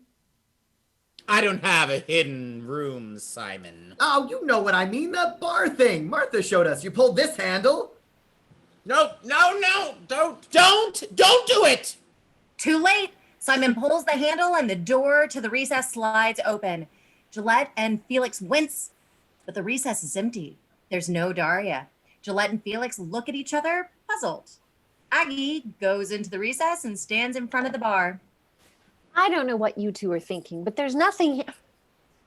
At which moment, Daria's arm and then her whole body shoot out from behind the bar, and she grabs Aggie with a horrible gasp.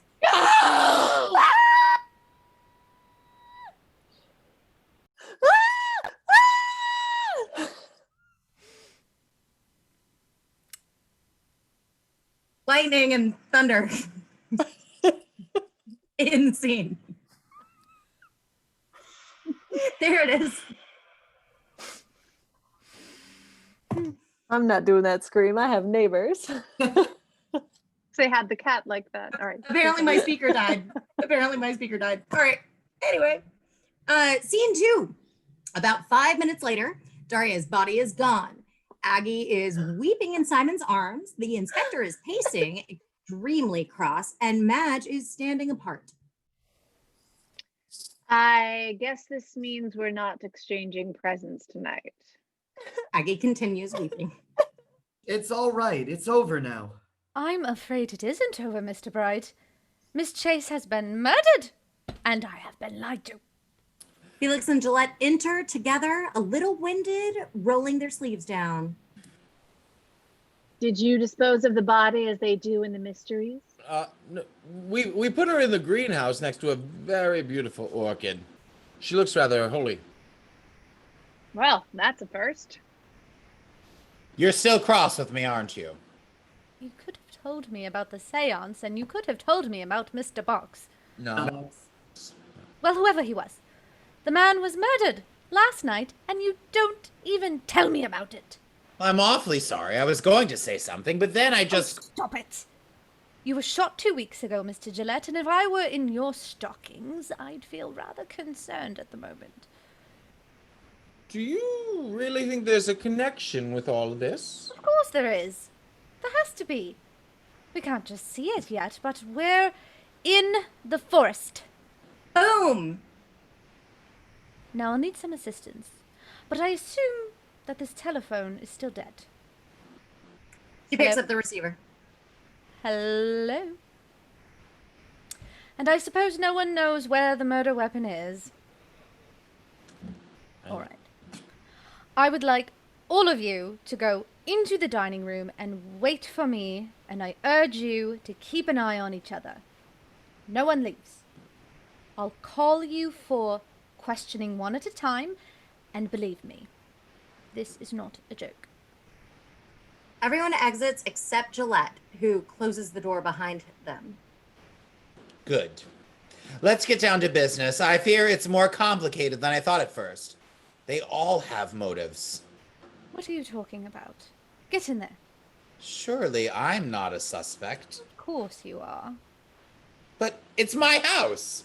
What has that got to do with it? If anything, it means you're a bigger suspect. You know, the house inside and out, and you knew about the hidden room. You know, when you think about it, you're just as much a suspect as I am. I beg your pardon. It happens all the time in murder mysteries. The slightly odd inspector who arrives alone in the middle of the night and pretends to just sort things out, when in fact she intends to murder someone for some hideous crime that happened 20 years ago. Oh, nonsense. I don't see a badge. I left it at the office. That's a likely story. You hid a murder, and you're accusing me of stories. Martha walks in wearing her dressing gown. She is rather loopy from sleeping pills. Hello? Mother? What are you doing here? I heard a scream and it woke me up. At least I think it was a scream. It might have been a tea kettle. Mother, go back to bed right now. Oh, don't be silly. I'm perfectly fine. How do you do? Are you a stranger? Yes, I am. I'm afraid. Oh, that's all right. I like strange men. Don't I, Willie? Sometimes, if they're nice. Are you nice? I like to think so. Mother, how many sleeping pills did you take?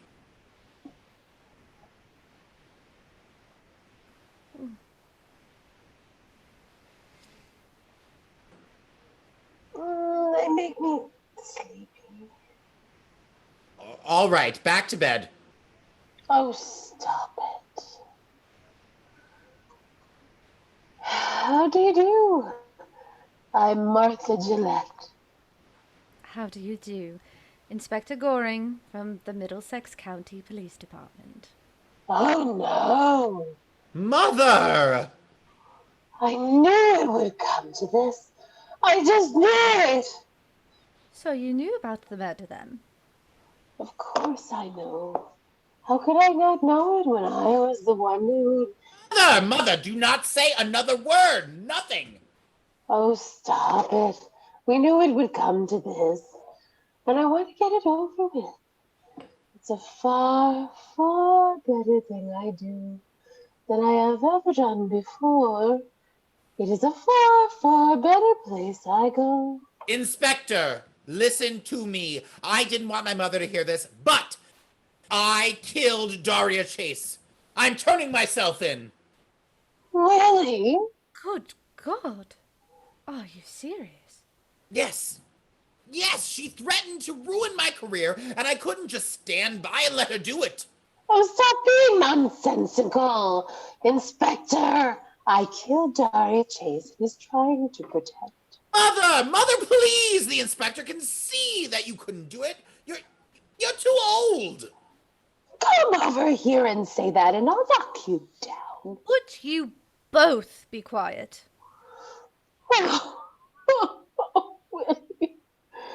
how could I do such a thing?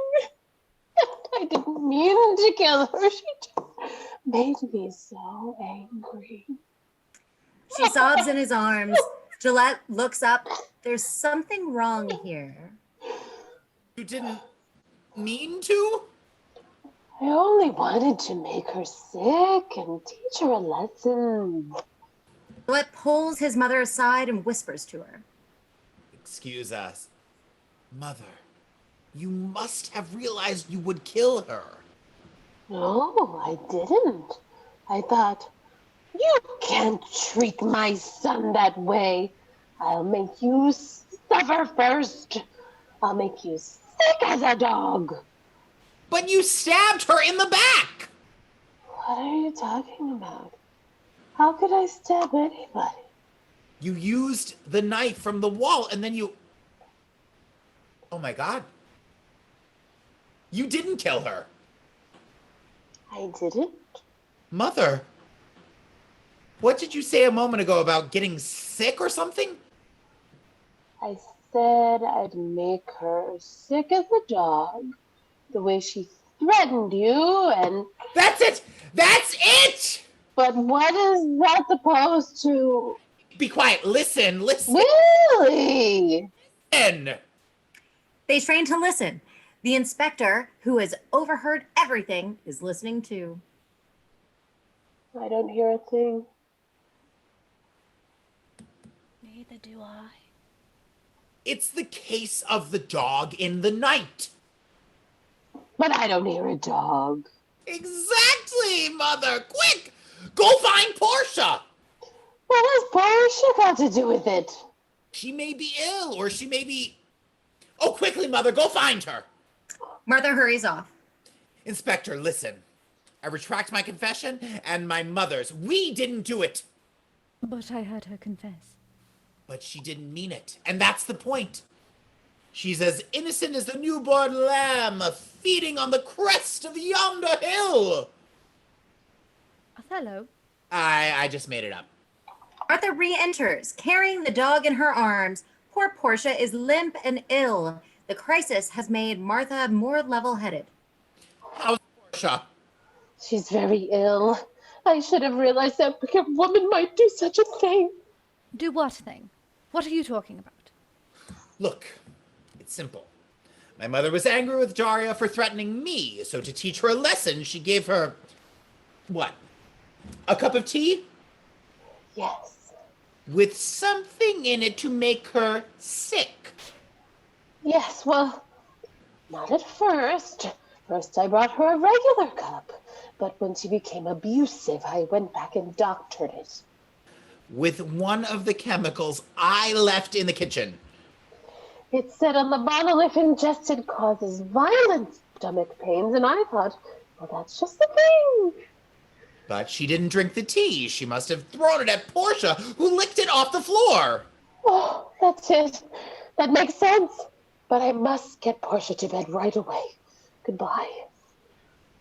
Martha hurries off with Portia in her arms. Mother, wait! Earlier when I went... He does the stabbing gesture, his arm moving up and down. And you nodded. What did you think I meant? Oh, I thought you were cheering me on about the poison. Go, Mother! Go, Mother! I'll see you later. She hurries out of the room with Portia. Ha ha ha! We're back in business, and now we have a murderer to catch. We? Gillette goes to his mantelpiece and takes up his Meerschaum pipe, then starts pulling on a Holmes-like dressing gown. Now let's review what we know so far. We know that Daria must have been murdered in the 15 minutes after the seance, because that's when I came in and found her. So that puts the murderer between 8:45 and 9 p.m.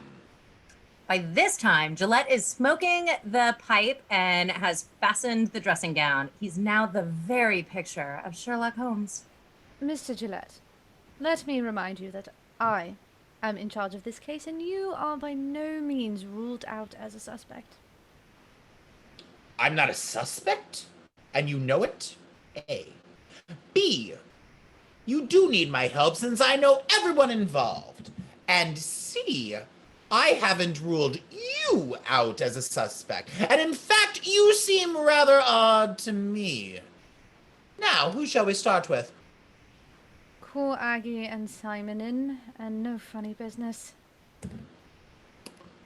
Aggie. Simon, could you step in, please? I need to ask you some questions. The inspector will take notes for me. I do not find that even faintly amusing. This is my case, and it shall remain that way. Aggie and Simon, who are entering. Now, both of you, sit down. I want to discuss your relationship with Daria Chase. How did you know her? We only met her this evening. I met her at Killington, the ski resort, And when was this? just over a year ago. And how did you meet? She recognized me from a play I was in. She'd given me a bad review about a swimsuit. Swimsuit. I wore a swimsuit in the play, and she implied that it was too loose. Loose. But how could she tell if it was... Oh, sorry? Anyway, I'd never even been to Killington before, and there she was. Think she goes there pretty often as a sort of getaway. And why were you there? He was helping me. Helping. I was on my honeymoon, and my husband Hugo was killed in a skiing accident. I read about that. He was a big wheel. Oh my lord, I'm so sorry. Thank you. After it happened, I called Simon to help me deal with it. And you got there overnight? Yes, I borrowed a friend's car and drove for about 7 hours. I see. And the name of your friend who owned the car, please? Tamsin McGregor. Yes. That was his girlfriend at the time. I see. Simon, you can talk about it. It's fine. She still calls him. Apparently, she doesn't want him to give up. I asked Doesn't her. want to give him up. I asked her to stop calling. I know that. I even told Mr. Gillette about it. That's right. She called this afternoon and I answered the phone. She sounded upset, I'm afraid. I'm sorry you had to be involved. Oh, not at all. But the one thing I don't understand is how she got my telephone number. I guess she looked it up or called the operator. That's not possible. It's unlisted. Well, I don't know. Maybe she saw it in my address book. While you were still a couple? Right. Except that was, what, almost a year ago? That's right. And I moved into this house just 3 months ago, so there was no telephone number a year ago. It didn't exist. Well, I don't know. Maybe she got it from a friend of yours or your agent or something. I mean, she knew I was coming here. I told her that, but I also told her not to call under any circumstances. I begged her. I said, don't call. Ring! The telephone rings. Everyone looks at it. Ring! The telephone seems to be working again. Ring! Gillette picks it up. Hello? He listens, then offers the phone to Simon. Tamsin. Takes the phone. Hello? No, but Tamsin, how did you get this number? Tell me. Because I need to know. Look, just calm down. I'm not accusing you of anything. Calm down. Tamsin, yes, of course.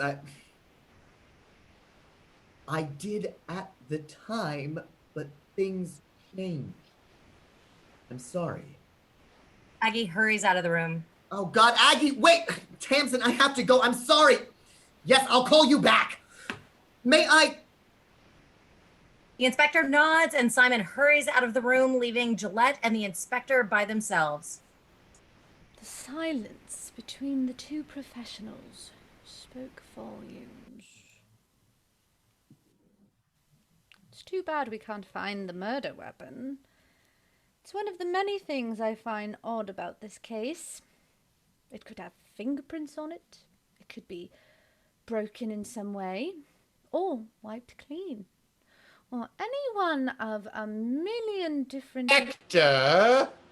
Would you please stop babbling about useless details? I need to think.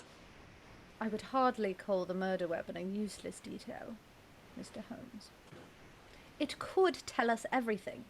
It won't. I've already inspected it. What? It's in the drawer. The inspector rushes to the drawer, opens it, and pulls out the knife. God! Why didn't you tell me, Mr. Gillette? Inspector, I have no idea why I didn't tell you, but now you found it. So would you please be quiet because I'm trying to think? At which moment, Felix bursts into the room, followed by Madge. They're both buoyant at the top of their game. We've got it. We've got it! We know who done it. What a team we are. Like Astaire and Rogers. Ganora! Sacco and Fazzetti.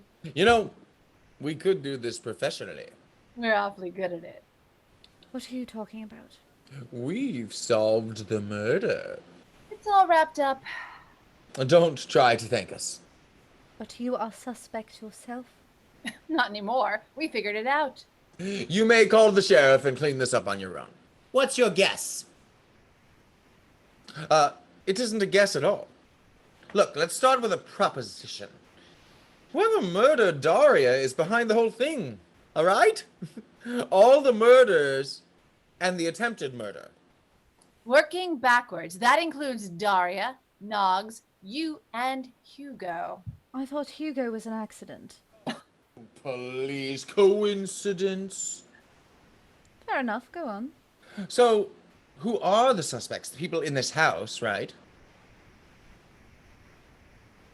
I don't know what that word is. But process of elimination. First, we eliminate Martha. Fair? Well, Can you really see her killing Hugo? Hiring someone to shoot at her son? Then killing Noggs? Razor blade. all right, I give. Now, what about you? Did you do it? Oh, please. And you? Don't be ridiculous. So, now we're down to 4 suspects. Let's start with us. Did you do it, darling? No, my love. And you? Not a chance. But those are denials. They carry no weight whatsoever. Except Except for Noggs. good old Noggy. What about him? He was killed last night and we're staying at my sister's house in Rhinebeck last night. We have 10 witnesses. I see it all. I thought you would. What? We're down to Aggie and Simon. And Simon lied. When? He and Daria met at Killington. They both said so. But she said she left there before Hugo died. And he said he arrived there after the killing in response to Aggie's call for help. But why should Simon lie when he arrived at Killington? So he could murder Hugo and get away with it. No. But why on earth would he murder Hugo? The money. Don't you see it? Simon arrives at Killington on, let's say, Saturday, and he plans the murder. Then he pretends to arrive on Tuesday so we can play the hero with Aggie. And it works because later he marries Aggie and her husband gets half the money. And Daria knew all this because she happened to be at Killington and saw him. So she became a threat to Simon and he had to kill her. Case closed. Wait. Mr. Gillette got shot at the Palace Theatre. How does that fit in? Admittedly, Simon could have hired someone, but why should you? He was already married to Aggie. It doesn't make sense. I have no idea about that. So do I. So do I. He missed, right? Well, of course he missed. He hit Mr. Gillette's arm. Though, from that distance, I'd have put it right through his heart, let it ricochet twice around the theatre, and have it come back between his testicles. You don't understand. This man missed entirely. He was shooting at Aggie. He missed her, and the bullet hit really... Ingenious. But why on earth was he shooting at Aggie? Tamsin. Simon has a girlfriend. And he's in love with her. Just look at it from Simon's point of view. He kills Hugo and marries Aggie to get her money, but he's not in love with Aggie. He's in love with Tamsin. Solution? Kill Aggie. And Tamsin has your telephone number because Simon gave it to her. So, if I may, a recap from the beginning, just one. Go. Simon's in love with Tamsin. He's friends with Aggie. Then Aggie marries Hugo, who is rich as Croesus. So Simon, who is ambitious and a sociopath, kills Hugo, marries Aggie, gets the money, and decides to kill Aggie so he and Tamsin can enjoy the loot. So he leaves a note making it look like Gillette was the intended victim. But Noggs overhears Simon hearing someone to shoot Aggie. And whoever it is misses Aggie, his intended victim, and hits our beloved leader here. And meanwhile, Simon kills Noggs because he's heard something. On top of which, Daria knows the truth because of Killington. And blackmails Simon. So he stabs her in the back. Well, that's simple enough. It is, actually. It's like Richard III. Ruthless man kills everyone. He needs to in order to get what he wants. The rest is in the detail. At which moment, Martha enters from the dining room. Hello, my dears. Mother, how's Portia? She's going to be fine, thank God. Martha, have you seen Simon around? Well, yes, I have, actually. I was in the kitchen, and I saw him outside walking to the boathouse. In this weather. That's ridiculous. A getaway. Possibly. Wait a second. Was Aggie with him? I couldn't see very well, but I think she might have been. Oh, God. She's still in danger. I wasn't thinking. But he wouldn't do anything to her here, would he? Who knows what he'd do? He's getting desperate. You go out the French doors and surround them. Wait! They I rush to the French door. I think we should make lots of noise so he knows we're coming and thinks twice about hurting her. That's excellent. Aye! They run out, leaving Martha alone, looking completely bewildered. The word madhouse doesn't begin to describe it. She exits up the stairs, leaving the room empty. Thunder, the wind howls. And then Aggie enters from the study. Hello? Where is everybody? She walks to the hall and opens the door. There's a flash of lightning, and we see Simon through the French windows behind her, looking into the room. Hello? William? Simon enters the room quietly. Then Aggie turns. Oh! You startled me.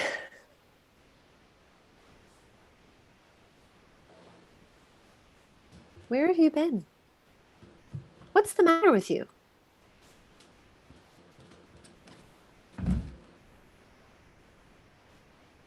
Muted. Are you muted?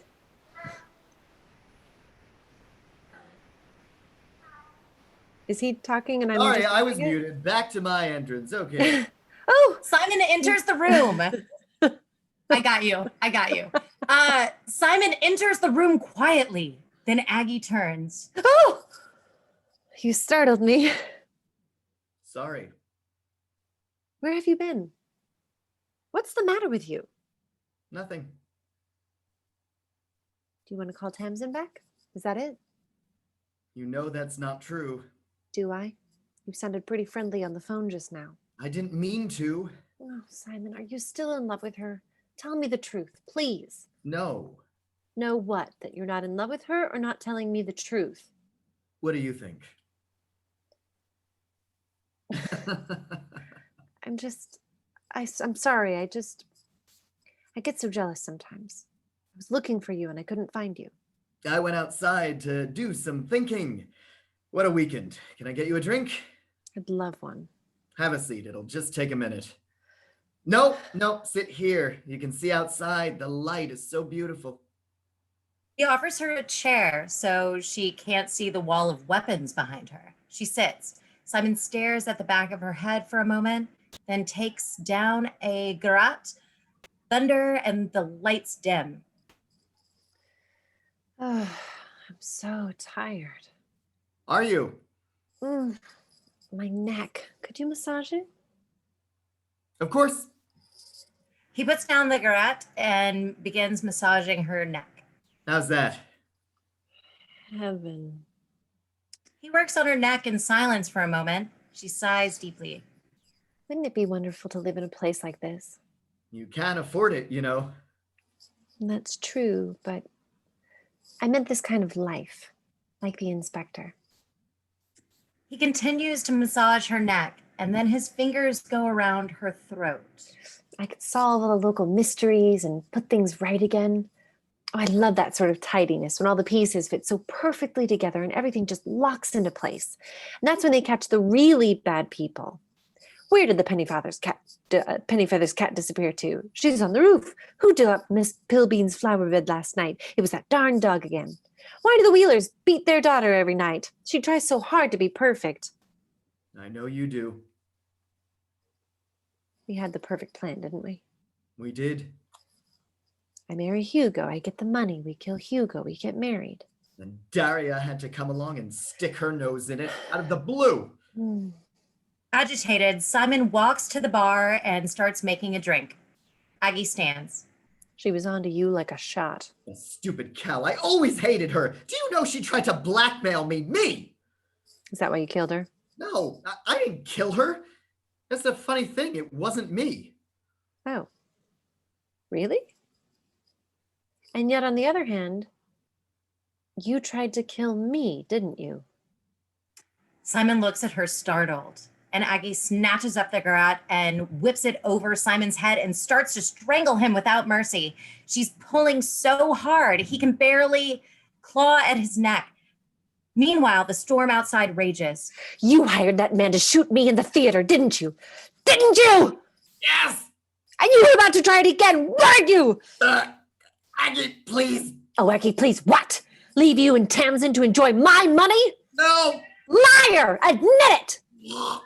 You're still in love with her, aren't you? Admit it or I'll kill you! He shakes his head yes, and snap! She gives the garrote a final yank, and Simon's body goes limp, and he falls to the floor. Aggie undoes the garrote and is catching her breath when she hears voices outside. I'll go around the front. We'll take the lawn. I'll try the house.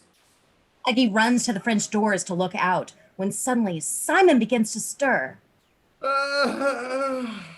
Aggie turns shocked. She looks around desperately, grabs a heavy bronze statuette from a table and races to him. As he begins to get to his knees, she smashes him in the head with a horrible thud, and he collapses to the floor again and doesn't move. Aggie! Panting, Aggie springs into action. She tousles her hair and rips her dress. Clearly, she's planning to pretend that she has just been attacked. She strikes a pose and is about to start wailing when Simon starts moaning again. Aggie is dumbfounded. Simon tries to get to his feet. Would you stop it? Aggie runs to the wall and grabs a shotgun. She's about to shoot him, but decides instead to club him with it. Wham! Simon hits the floor, dead at last. And Aggie starts wailing just as Gillette runs in. Aggie! Oh, William, oh, thank God. He tried to kill me, and he killed Hugo. He admitted it, and he put the horrible finger on my neck, and I managed to squirm out of it, and I got around his neck, and I could hardly breathe. It was Simon all along. He still loved Tamsin. That's what he said. Oh, William, I love you so much. She clings to him. And we can find our love again. I promise. I promise. Oh, my darling, that's wonderful. And may I tell you something? Of course you can.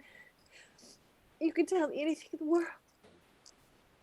I turned the tape recorder back on before I ran outside. He takes the remote control device out of his pocket and holds it up. Aggie's eyes widen in terror. No, don't play it. Don't play it. Please, please. He's about to hit the button, but he doesn't. I didn't put it together until I was outside. You married Simon because you had to. He helped you kill Hugo because that was the way to get the money. Aggie bolts to the wall and grabs a pistol. Get back. Get back. I'll shoot. I swear to God. Aims the gun at his head. Aggie! You didn't love me enough, did you? I wasn't good enough for you, the great William Gillette. Well, I didn't need you. I found Hugo. Aggie, please. Fire. She fires. You don't think I leave them around loaded, do you? With a cry of frustration, Aggie throws the pistol down and races to the hall, fleeing for her life, and runs straight into the inspector, who's waiting for her. Simultaneously, Felix and Madge re-enter. No, you don't. Ah! Let me go. Let go of me! She struggles so hard that the inspector can't hold her. Mr. Giesel, would you help me here? My God. Mr. Gillette, you were right. She's a wildcat. Stop it! Stop it! I hate you! Amid cries and grunts, they finally subdue her and handcuff her. By the end, she's panting like a trapped animal, exhausted. If you hadn't recorded me with that stupid machine, I'd have got away with it! I hate to tell you this, but I didn't put the machine on. That was a bluff. Ah! Aggie, why? Why? How's $50 million? Why? How's getting to dress perfectly and act perfect and get treated perfectly? Except Simon had to go and ruin it, the lying, womanizing little cheat. She kicks the body, and Simon starts upward with a gasp. They all jump back, and Simon gets to his knees. What happened? Everyone's staring at him. Uh-oh.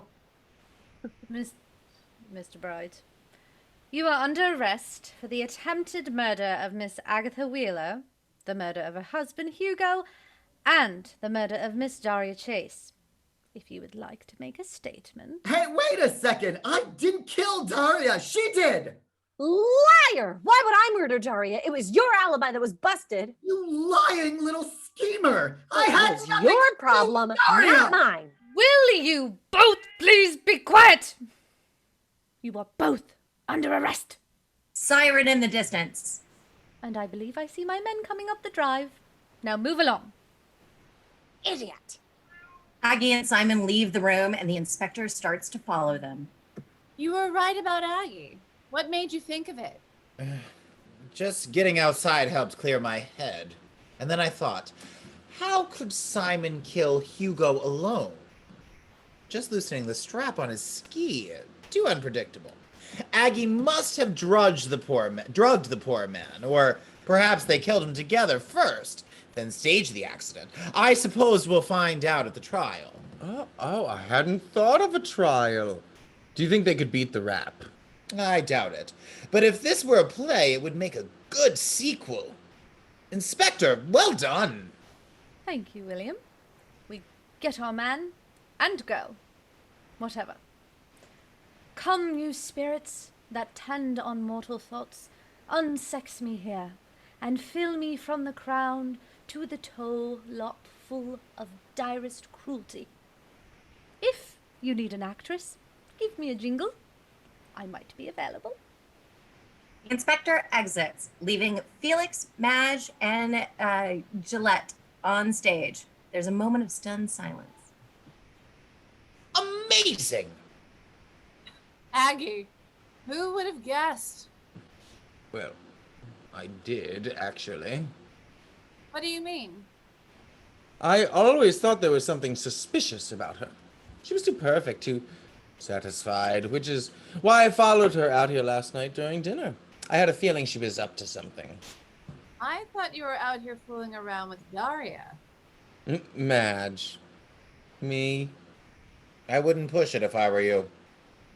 Madge and Felix take hands. Gillette looks away. I'm so sorry, Willie. Were you in love with her? I think I was for a moment, but what is love? 'Tis not hereafter. Present mirth hath present laughter. What's to come is still unsure. In delay there lies no plenty. Then come kiss me, sweet and 20. Youth's stuff will not endure. That's all well and good, but Sweet and 20 tried to blow your brains out. Sweet and 20 usually does. Felix picks up the gun. Careful with that. It's loaded. Oh, it is not. Yes, it is. I emptied only the first chamber. How else to catch a master criminal? Waving the gun around without even noticing it, making Gillette and Madge more and more nervous. Oh, stop it. You mean to say that you emptied the first chamber of every single one of these guns? Yes. Felix, be careful! Gillette, listen to me. You are not really Sherlock Holmes, and you've got to get over this obsession of yours. Would you be careful with that? It's loaded. Oh, it is not. And I'll prove it. Raises the gun above his head and points it at the ceiling, ready to fire. Don't! Wait a moment. I have a question. If Aggie and Simon didn't kill Daria, then who did? At which moment, Martha bustles down the stairs in her nightgown. Sorry, I didn't see you were busy, but there's something I forgot to do. Oh, what is it? Oh, yes, of course. He spies the knife that killed Daria still lying on the desk where the inspector left it. She picks it up and gives it a good cleaning with her handkerchief. Can't leave this just lying around now, can we? It might still have my fingerprints on it. They think I was crazy as a bedbug. Mother? I'm sorry, dear, but I had to do it. She would have ruined you. He calmly hangs the knife on the wall where it was originally. There. Now everything's perfect again, and we can all go to bed. Merry Christmas. He smiles happily at her dear ones, who are all safe and dumbfounded. At this moment, there's a screech of music and Daria, still alive, lurches out of nowhere onto the French door from outside. We see her plastered against the wall while simultaneously, hands still raised, Felix fires the gun into the ceiling, surprising even himself. Bang! The final moment of the Beethoven quartet fills the air, which I had cued. Wait, maybe. Wait, no. Yeah! There it is!